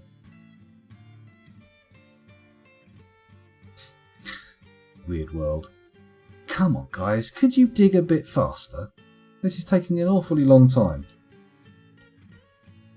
Actually, maybe you're doing okay. I'll let you go on this one. Although we do need more. We do need more done. I'm going to make this little lad here priority 7. Then I'm going to do the next one at priority 6, like this, just for the sake of neatness. Or physical pedantry, as I like to call it. Okay, here we go. Channel it up, get it all sorted. No? You're going to go up to the surface now? Was that what you're all about? Going up to the surface? Oh, it's all cool on the surface, isn't it? It's great. You can eat and sleep and socialise. Oh, so cool. So hip. You better watch out. Oh, they're all going to be trapped down here, aren't they? I've just realised that someone dug the ramp away. What I need to do is say, give me an upstairs. Oops. And give me it there. Oh, fudge. Whatever. And then there, we'll go for a downstairs, which is J. There we go. Pop that in there, and we should end up with a suitable escape route for our dwarves. There we go. They can definitely get out there, yeah? Yeah. Yeah, it's fine. It's fine. Keep on digging, boys. Get it all cleared out. Oh, I did it in exactly the wrong way round, didn't I? I meant to put the lower priority here and the higher priority here. What a ding-dong. What a dum-dum. I would kind of like to clear all this stone out as well, but that is a lot of shit to be hauling upstairs, to be honest. Maybe I should set the microcline quantum stockpiles going. There is a lot of microcline involved. Mind you, there's quite a bit of adamantine there. Is there more that's yet to be taken up to the surface? Cheesy crusts. This is insane. At least they're bringing up the gems, although they don't seem to be using a wheelbarrow for that. Let's go and look at the gem cutter's workshop and see if we can tell them to haul with wheelbarrows. And again, how many gems are there down there? Are we talking wheelbarrow quantities? It's probably a bit much, isn't it? Right, I would like just, let's say, 2 wheelbarrows for this one. And then this one as well. Please give me 2 wheelbarrows. No, that's 2 zeros. There we go. 2 wheelbarrows. Sorted. Hopefully some of that shit will get hauled. Now, is this this dumping zone here, is that active? No, it's not. Let's activate it. and then say DBD, because we've got 6 or 7 idlers, and we're going to dump all of this microcline, prompting further collection of microcline. Now some of you are going to be saying, but Scoundrel, you just dumped a shitload of your wheelbarrows there. Why would you do that? Well, sharp-eyed viewer, because I can just go into here, press E, oh no, sorry, go to the stocks bit, press E, type in wheel, and then I should be able to press Control N to get rid of all the ones with no flags, and then I can undump all of those, and then nobody will haul them off to the dump. Good, isn't it? Very clever manoeuvre. 10 billion trillion IQ. Yeah, that's right. Super smart. Unfortunately, I've used all of my intelligence on the game Dwarf Fortress, and therefore it's not being put to very good use in the real world. Always good imagery on this stream. I say good imagery. Often we'll actually be delving into chaotic evil territory. Sometimes the imagery in this stream can get a little bit much. And I'm sure we've shed a few viewers over the course of the stream. Probably back down to a nice 10 or so. That'll be it. The elite nerves of steel viewers who can stomach my metaphors and imagery. The plains babies, the milk dragons, the various other weirdness that goes on. The various forms of mermaid sex, for example. Actually, we haven't done mermaid sex for a long time, have we? I think that was a Dark Souls thing. Blimey. Oldie worldy humour. Come on, dwarves. Let's start things moving. Now we've got a few idlers knocking around. I'm concerned, because we shouldn't. I just told them to start dumping stone. And the idlers... Oh, there we go. There we go. They're all busy. They're fine. They're running downstairs. They're grabbing microcline. They're grabbing adamantine. They're fucking loving it. They're having a great old time. And look at this quantum stockpile. It's already building up to be quite the powerful stockpile. I love it. We also need to keep reclaiming all the clothing. I can see them going over there with all their tatty clothing going, oh, the dump's open again. Let's dump it all in here with the microcline. That seems like the most sensible place to leave it. Yeah, it won't get in the way that way. Idiots. KV squashing tennis racket boots. That's true. That is an image. I mean, would the boots be the best bet? Maybe saucepans would work better. I feel like a tennis racket's going to give way before the saucepans do if you're on a big old guinea pig stomping rampage. You need something with a bit more weight to it. I was a fool. It would never work with tennis rackets. Absolute madness. Pure insanity. Why have we got people hanging around in the vomit corridor? They better not be pesky vomit fetishists. That's the last thing we need. This fortress being brought into disrepute by vomit-smeared naked dwarves. It's not ideal. Then again, I suppose it could be worse, couldn't it? They could be on fire. Put a stockpile over the dump zone and set it to stone only. That should stop... Would that stop the clothes? I already have. It's actually set to microcline only, and it doesn't stop them bringing the clothes in. It does, however, allow me to undump everything in that stockpile and they won't haul the microcline away. So there is that. There is that. So even if they do dump the stuff in there, I can reclaim it and have them shift it all into the stockpiles for clothing, where it should, ideally, get sold. I should probably designate some more smoothing, shouldn't I? Let's do that. And I should probably make it low priority so that when we need them to smooth the adamantine downstairs, we can get them. So with that in mind, let's do some smoothy woothy on the corridor here. And then once that's done, we'll do some priority 6 smoothing on this corridor. There we go. And then we're going to do priority 5 smoothing.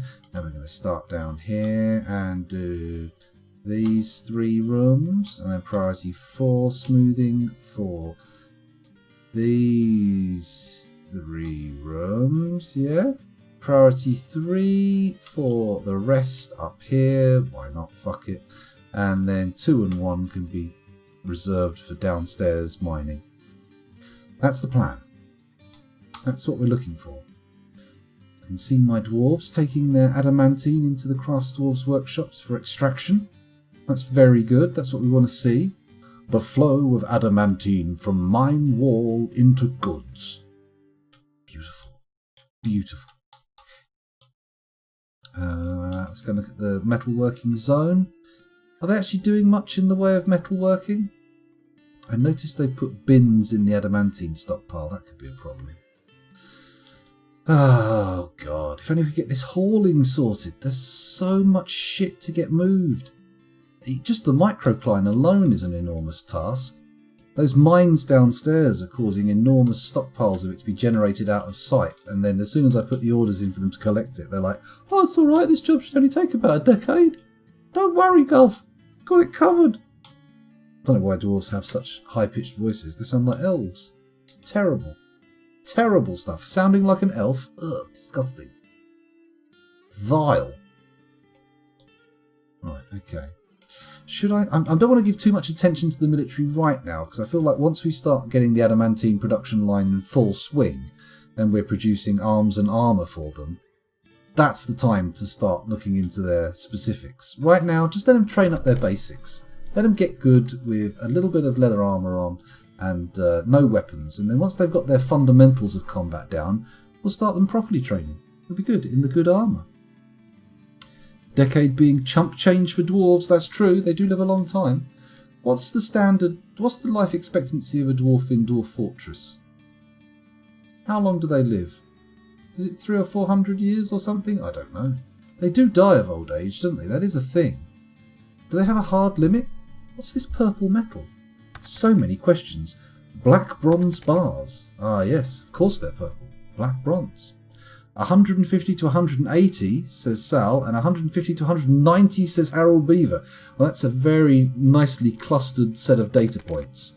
I get the feeling that that's probably fairly accurate. That's less than I thought, to be honest. Still, it's a lot. It's a good life. How long's your fort been going, Sal? I think this one's been going for, 9 years? Not quite hitting the old age death threshold yet, but, maybe if we keep pushing, it'll work. I'm slightly annoyed that they're not melting this stuff. Oh, I know why they're not melting this stuff. Because I suspended the order to melt stuff. Idiot. Let's put that back into the list along with the making adamantine wafers. Because not melting any metal objects is holding up other pipelines. Okay, can we go back down to the adamantine mines, see what they've done? Right, all dug out. Very nice. With that in mind, the plan now is to dig... do we do a 3-wide? I think I'm going to do a 3-wide. I'm going to dig a 3-wide corridor here. In fact, actually, you know what? I'm going to put a hole there, and a hole there. We're going to do this, like that. And then we're going to do this, and there's your corridor. Where is my stairwell? Ah, okay. I think what I'll do is I'll make up-down stairs going up here. Okay. Take them down to that floor there. Bring them back up. Oh, fucking prick. Okay, we're not doing it there. Let's take our little twisty-turny over here, right? And then up downstairs, we make them, yeah, that misses, okay. Here, like this, and then 1, 2, 3, 4, 5, 6, 7, 8, 9. Did I pass through anything? Let me just double check. No, it's all good. Keep coming up. Oh, nice, we can keep coming up through here. What I'm going to do is come up to here, and then can we keep coming up here? Not without piercing into the mines. That's an issue, but that's fine, that's fine. We can stop short of the mines. It'll be fine, just stop short of the mines. So, down to there. And then we dig across here, like this. Probably very unnecessarily elaborate, this entire setup, but I don't care. So what? can be elaborate if I want, can't I? Oh, have I? Oh, not quite. That's perfect. Look at that. Oh, oh yeah. Any more? Are we all good? Or do I need more grunts? I think we're good. Let's bring this bad boy all the way up to here. Yeah, keep going. Oh, baby. Yeah. I love it. Okay, keep going up, keep going up. Keep going up. Oh, no, go down to there. There we go. And now, are we above all of the caverns? No, there's a whole another cavern layer to go down. With that in mind, let's take our water chute here, dig it over this way. Where are we going? There. So I want to make the stairs here. Like that. Completely fucked that up, didn't I? No? Not going to work? There we go. That's what I was looking for. I'm really going to want to empty these corridors out of stone, but it's going to be such a mind-bogglingly tedious task that I'm probably not going to bother. Okay, let's keep going up here. Oh, no, don't want to go through there. That's no good now. Although we are now getting into territory where I may want to move away from the fortress because it's going to be a big pain in the arse, isn't it? Let's keep coming over here. Can I come up this way? Oh, just a bit of a fuckery. So here we go. Up, up, up, up, up, up, up, down, down. There we go. Digging off here. God, this is so convoluted. There we go, up here. Right, this is good, isn't it? This will bypass the fortress. And then we just need to tap into the edge of that and we're all good, right? Although I feel like maybe that's not the smartest move I've ever made. Let's try tapping into that bit there instead. Then we can do it from the surface. Shit. What have I done? There we go. DI. Like that. Up, up, up, up, up, up, up. Okay. Down, down. There we go. And then we dig across here. Bonk. Good donk. Like that. And presumably we'll let them dig that and then we'll finish the connections up at the very end. That'll be fine. Yep, that'll be fine. Okay. Let's let that digging get done. That is a lot of fucking digging. We're going to see some very tired dwarves at the end of this. I mean, maybe we could actually break into that tunnel at various points along its mid-range and then wall it up. But that feels like it might be a bit too dangerous. Might be a bit of a risk beyond needing to take. Excuse me. Oh shit, that needs to be connected up as well. What an idiot. Come on, scoundrel. That'll do. There we go. Only 5 years so far. Could be the old... 250 years old isn't that old a world, is it? Interesting. Let's bash the bots. Bash the bot. Yeah, I'm gonna try and channel through to it at the top, and that should hopefully sort the issue out. What's this? Orthoclase. So it's microcline, orthoclase, and granite down here. Oh, that's a lot of very boring rock to shift, isn't it? Do I... at least they're coming down here to get the microcline, though. That indicates that maybe the rest of the microcline has been picked up around the fortress. Fingers crossed. Let's have a little look at our stockpile here. Nope, there's still tons of it that still needs shifting. Fucking hell, come on, guys. Get a move on. What are you playing at? Sure, you've replaced some of the adamant or some of the microcline that's been put in the stockpile, but you could be moving a bit faster, right? You could be giving it a go. Bloody hell.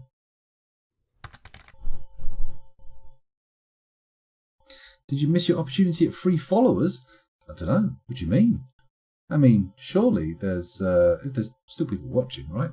I mean, it's probably only the regulars at this point. I doubt any of the new viewers have powered through the weirder parts of the stream. But hey ho. Hey ho. I might be cheeky and take a look at the view count. Shall I see how many people are watching? Shall I give it a go? Let's have a look. I don't have that information available easily to my fingertips in Dwarf Fortress in OBS. Oh well, fuck it, I can't be bothered. There's people here. That's all that counts, right? That's what matters. Got people. 28. Oh my goodness. That's a substantial number of people. Okay. This microcline is going to take a long time to get shifted. I feel like it's going to be will we ever get all the stone in the fortress where I want it to be? Even this floor, the one closest to the sorting zone, still has 2 pieces of random quartzite sitting around. Uh-oh. What? Oh my god, it's all hot stone. No! That's it, get in there. Dig it all out. You can do it. Please, please tell me you can do it. Oh, fuck's sake. No, he's digging it. He's digging it. There we go, that's what we want. Diggly wiggly, come on. Oh, am I going to do it for every single set of squares? Oh boy. Pain. Pure pain. There we go. There we go. Dig through. Dig through. Oh, I shouldn't have made them pause. Then again, maybe I should have done. Having it not pause when you're digging out molten rock, that's probably even more dangerous, right? There we go. Keepy diggy. Keepy diggy.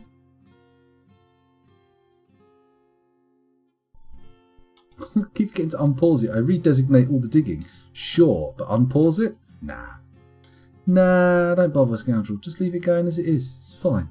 Everything's going to be tickety-boo. Keep digging. We'll get over the magma soon enough. Oh. Fart nuggets. The entire thing's going to be an absolute palaver.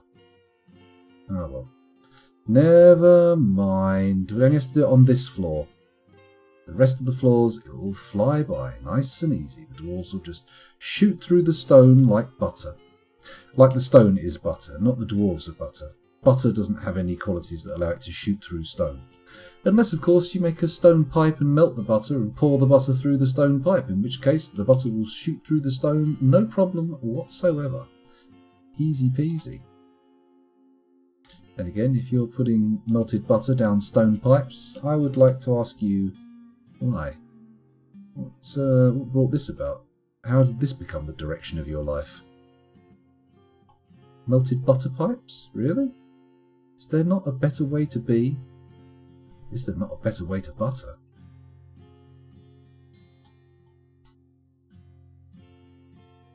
Oh, hello. Some of these are not triggering hot stone warnings. Nice. Keep digging, please.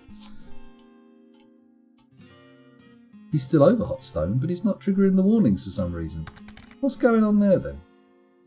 How has that worked out? Oh, hello. There's some that have had the designation got rid of, though. It's not too bad. There we go. We'll get there eventually. We'll make it through. Melted butter pipes on hot toast.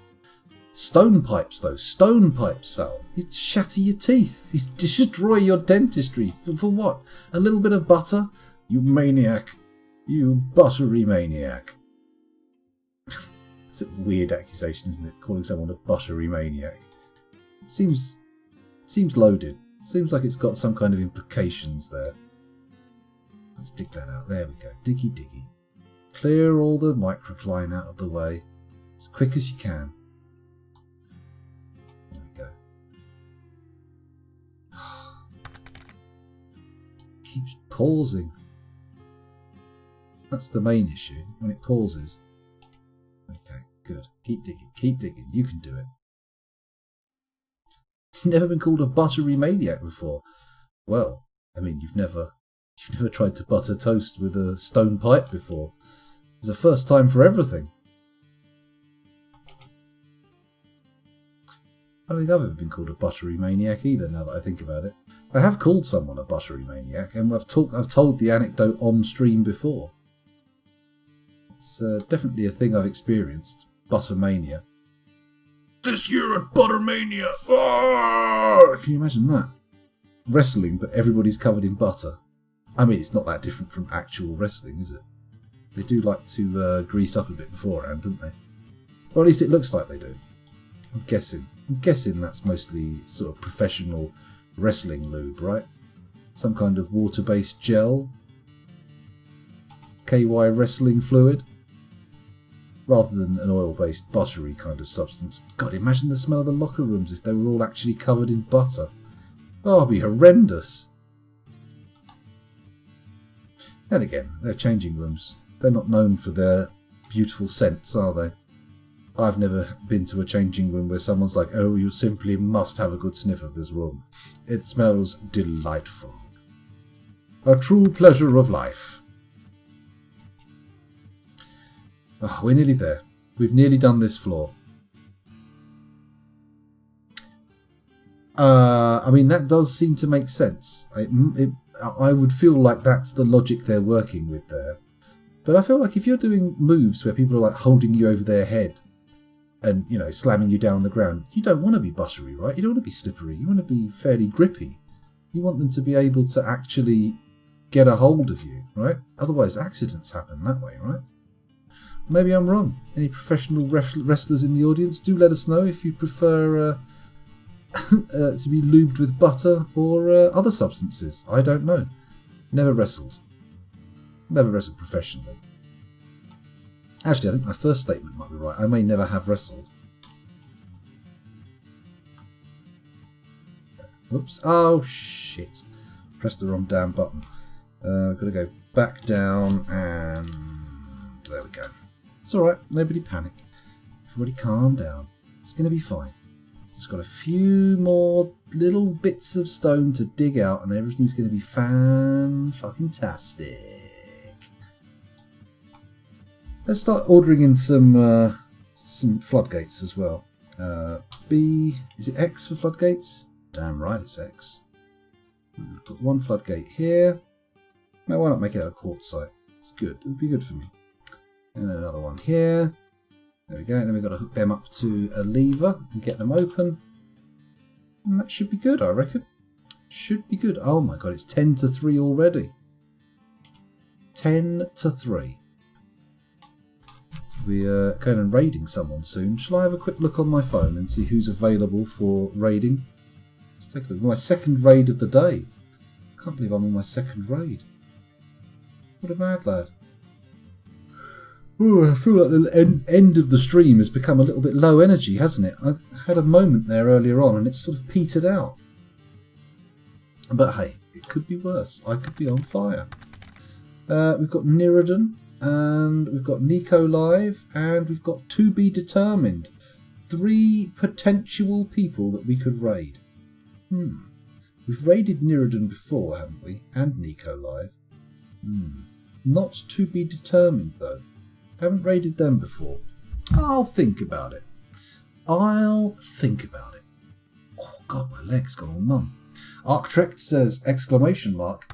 And Marchesney says, man, I'm really amazed with your ability to comment the game. Oh wow. If I made sense, imagine how good it would be then. Imagine that. Imagine what a glorious shining tower on the hill this would be. An amazing dedication to the art of streaming. And as it is, I mean, it's just a barely strung together skin over a layer of madness. What the fuck was that? Ooh, something moved. Heavens above. Frightening stuff. Right, there we go. The stairs have all been dug. I think we're scot-free. We're going to make it all the way to the surface now without any kind of pausing or fanning around. Which means I need to put my attention to the floodgates here. Now I'm going to build a lever here to operate the floodgates. So build prep component lever, and we're going to place that. Let's put it on this floor there. Why not? Why not? That makes sense to me. And then once that's in place, we can hook it up to those floodgates. We can pull them open, build another floodgate in the middle, close them again, link it up to the middle, open them again, miners can get out. It's going to be great. Oh man, they're ploughing up these stairs. Maybe not quite as fast as I was hoping, but they are doing pretty good time. Finding a lot of ore in the walls though, which is disappointing. I would have liked to have harvested some of that, but maybe that's not on the cards. Not an option. Cupo should be going live soon. Oh yeah, man, I'll raid Cupo for sure. He hasn't streamed for fucking ages. Is he? I don't want to presume. Are you here, Cupo? If you are, let me know, and well, let me know when you're live, or I'll just keep an eye out. Who knows? Who knows? Not live yet. Blue Zest is playing Oxygen Not Included. And that's about it. That's it. No, I know, right, Single? Sense? My goodness. Never. Dampstone? Oh, stop it. Pull your fucking fist out of my bumhole. What are you playing at? Damp stone? Damp fucking stone. If I mine into the underside of a bloody lake, an underground lake, I'm going to be so pissed. No, they're still digging it out, it's fine. Oh wait, no, they're still being a little bit weird about it. It's okay though. Come on. Come on, dwarves. You can do it. What was that? Something happened there.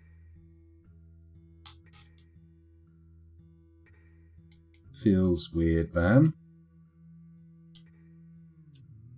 Sure.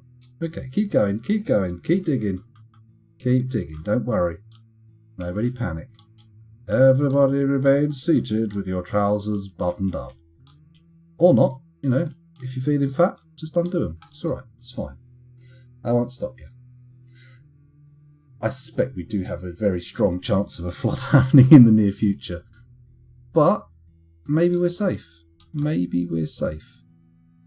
Christ, maybe I should get those floodgates in. Could lose a lot of dwarves without those floodgates. 2 of them are in already, that's good. Actually, you know what? Maybe I just build them straight in. Oh, but there's too many people going up there, right? Coming backwards and forwards. We don't need that happening. Nah. The hell? This block's supposed to be dug out. Good grief. Come on, people. Come on, dwarves. Show me some respect. Show me some fucking respect. Let's click here. Let's add floodgates. F, yeah? F, that's right. Not those floodgates. We want to connect this floodgate up, and we'll use those mechanisms. And I would also like to link up another floodgate, which is that one. Lovely. And we'll use rhyolite and another rhyolite one. Good. Good. Right, people link those up as quick as you can before we start flooding this fortress with ill-advised digging. Oh. Apparently they've cancelled on this floor for some reason, but not that central one. What's the plan here? Why are you cancelling all this digging? Do I need to do some exploring? Have we come incredibly close to the edge of a cavern? I suspect we have. Seems like the most likely scenario. Right. I'm just going to engage in a little bit of light madness. There we go. There we go. Just a tiny little wafer of madness. A little slice. A little tiny, teeny weeny, itsy bitsy bit of madness. Still not done any of this. That's fine. They'll get onto it. It'll happen.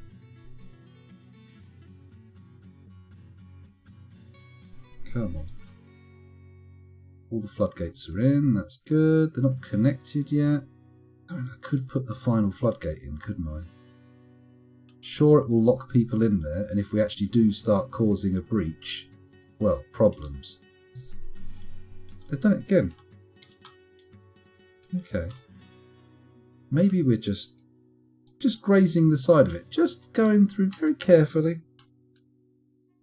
See how it pans out. Come on, guys. Keep digging. They've already selected this one. Plus no water.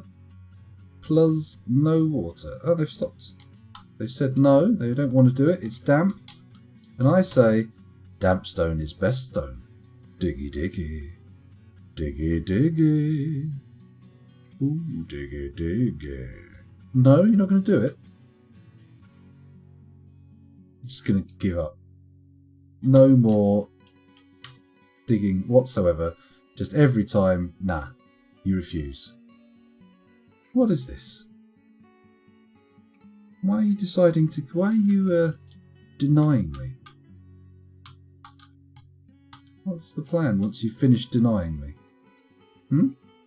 Continue denying me? More denial? You cheeky... Oh! A vile force of darkness has arrived. Okay, this seems like an interesting place to put a bookmark into the stream, doesn't it?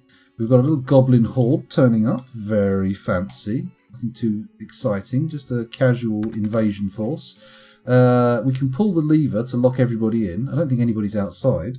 And then we can just casually wait for the goblins to get bored and piss off. Maybe. Or maybe we'll train our military up. Maybe we'll train our military up. There's always that as an option, isn't there? Add pull now. There we go. Let's just watch the surface. Hope that closes nice and quickly. Hope that I was correct saying that nobody's outside. Please, dwarves, before the goblins get here, this would be the dream. You going to pull the lever? Have they already pulled the lever? They've pulled the lever. We're safe. Well, that's nice, isn't it? Let's take a little goosey gander at this siege. How many have we got? 5? Can you really call it a siege with 5 goblins? I think you need more than 5, right?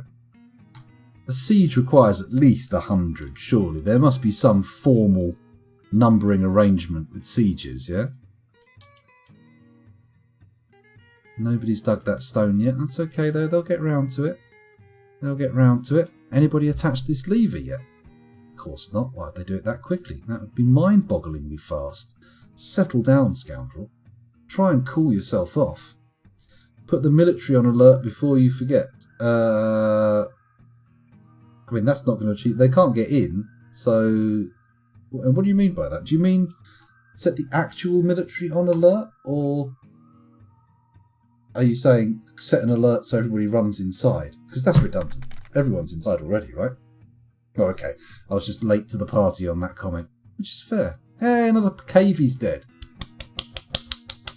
Well done. Well done, everybody. Keep killing. Keep killing. As much as you can. Still only 5 invaders. And they've been joined by some vultures, which is not what I would call good omens for their invasion. In fact, if anything, that's bad omens, right? That's a terrible sign. Oh, here they are. Look. Here they are. I mean, with that few dwarves, that few goblins, I could just open the gates and hope that my cage traps will get them.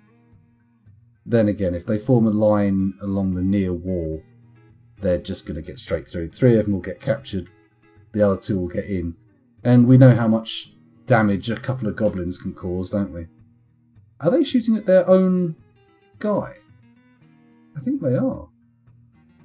And why is he going down into that little... Oh, okay, they're just trying to cross the river. Maybe they're just having a little visit. Maybe they're just having a little look around and then they're going to wander off. Maybe they're nice goblins. Oh shit, there's a dwarf on the surface. Who's that? Who's this poor sod? Dodoc the herbalist. I mean, you picked the wrong job, mate. You shouldn't have decided to be a herbalist. The day you went to herbalist college was the day your death warrant was signed. I'm sorry.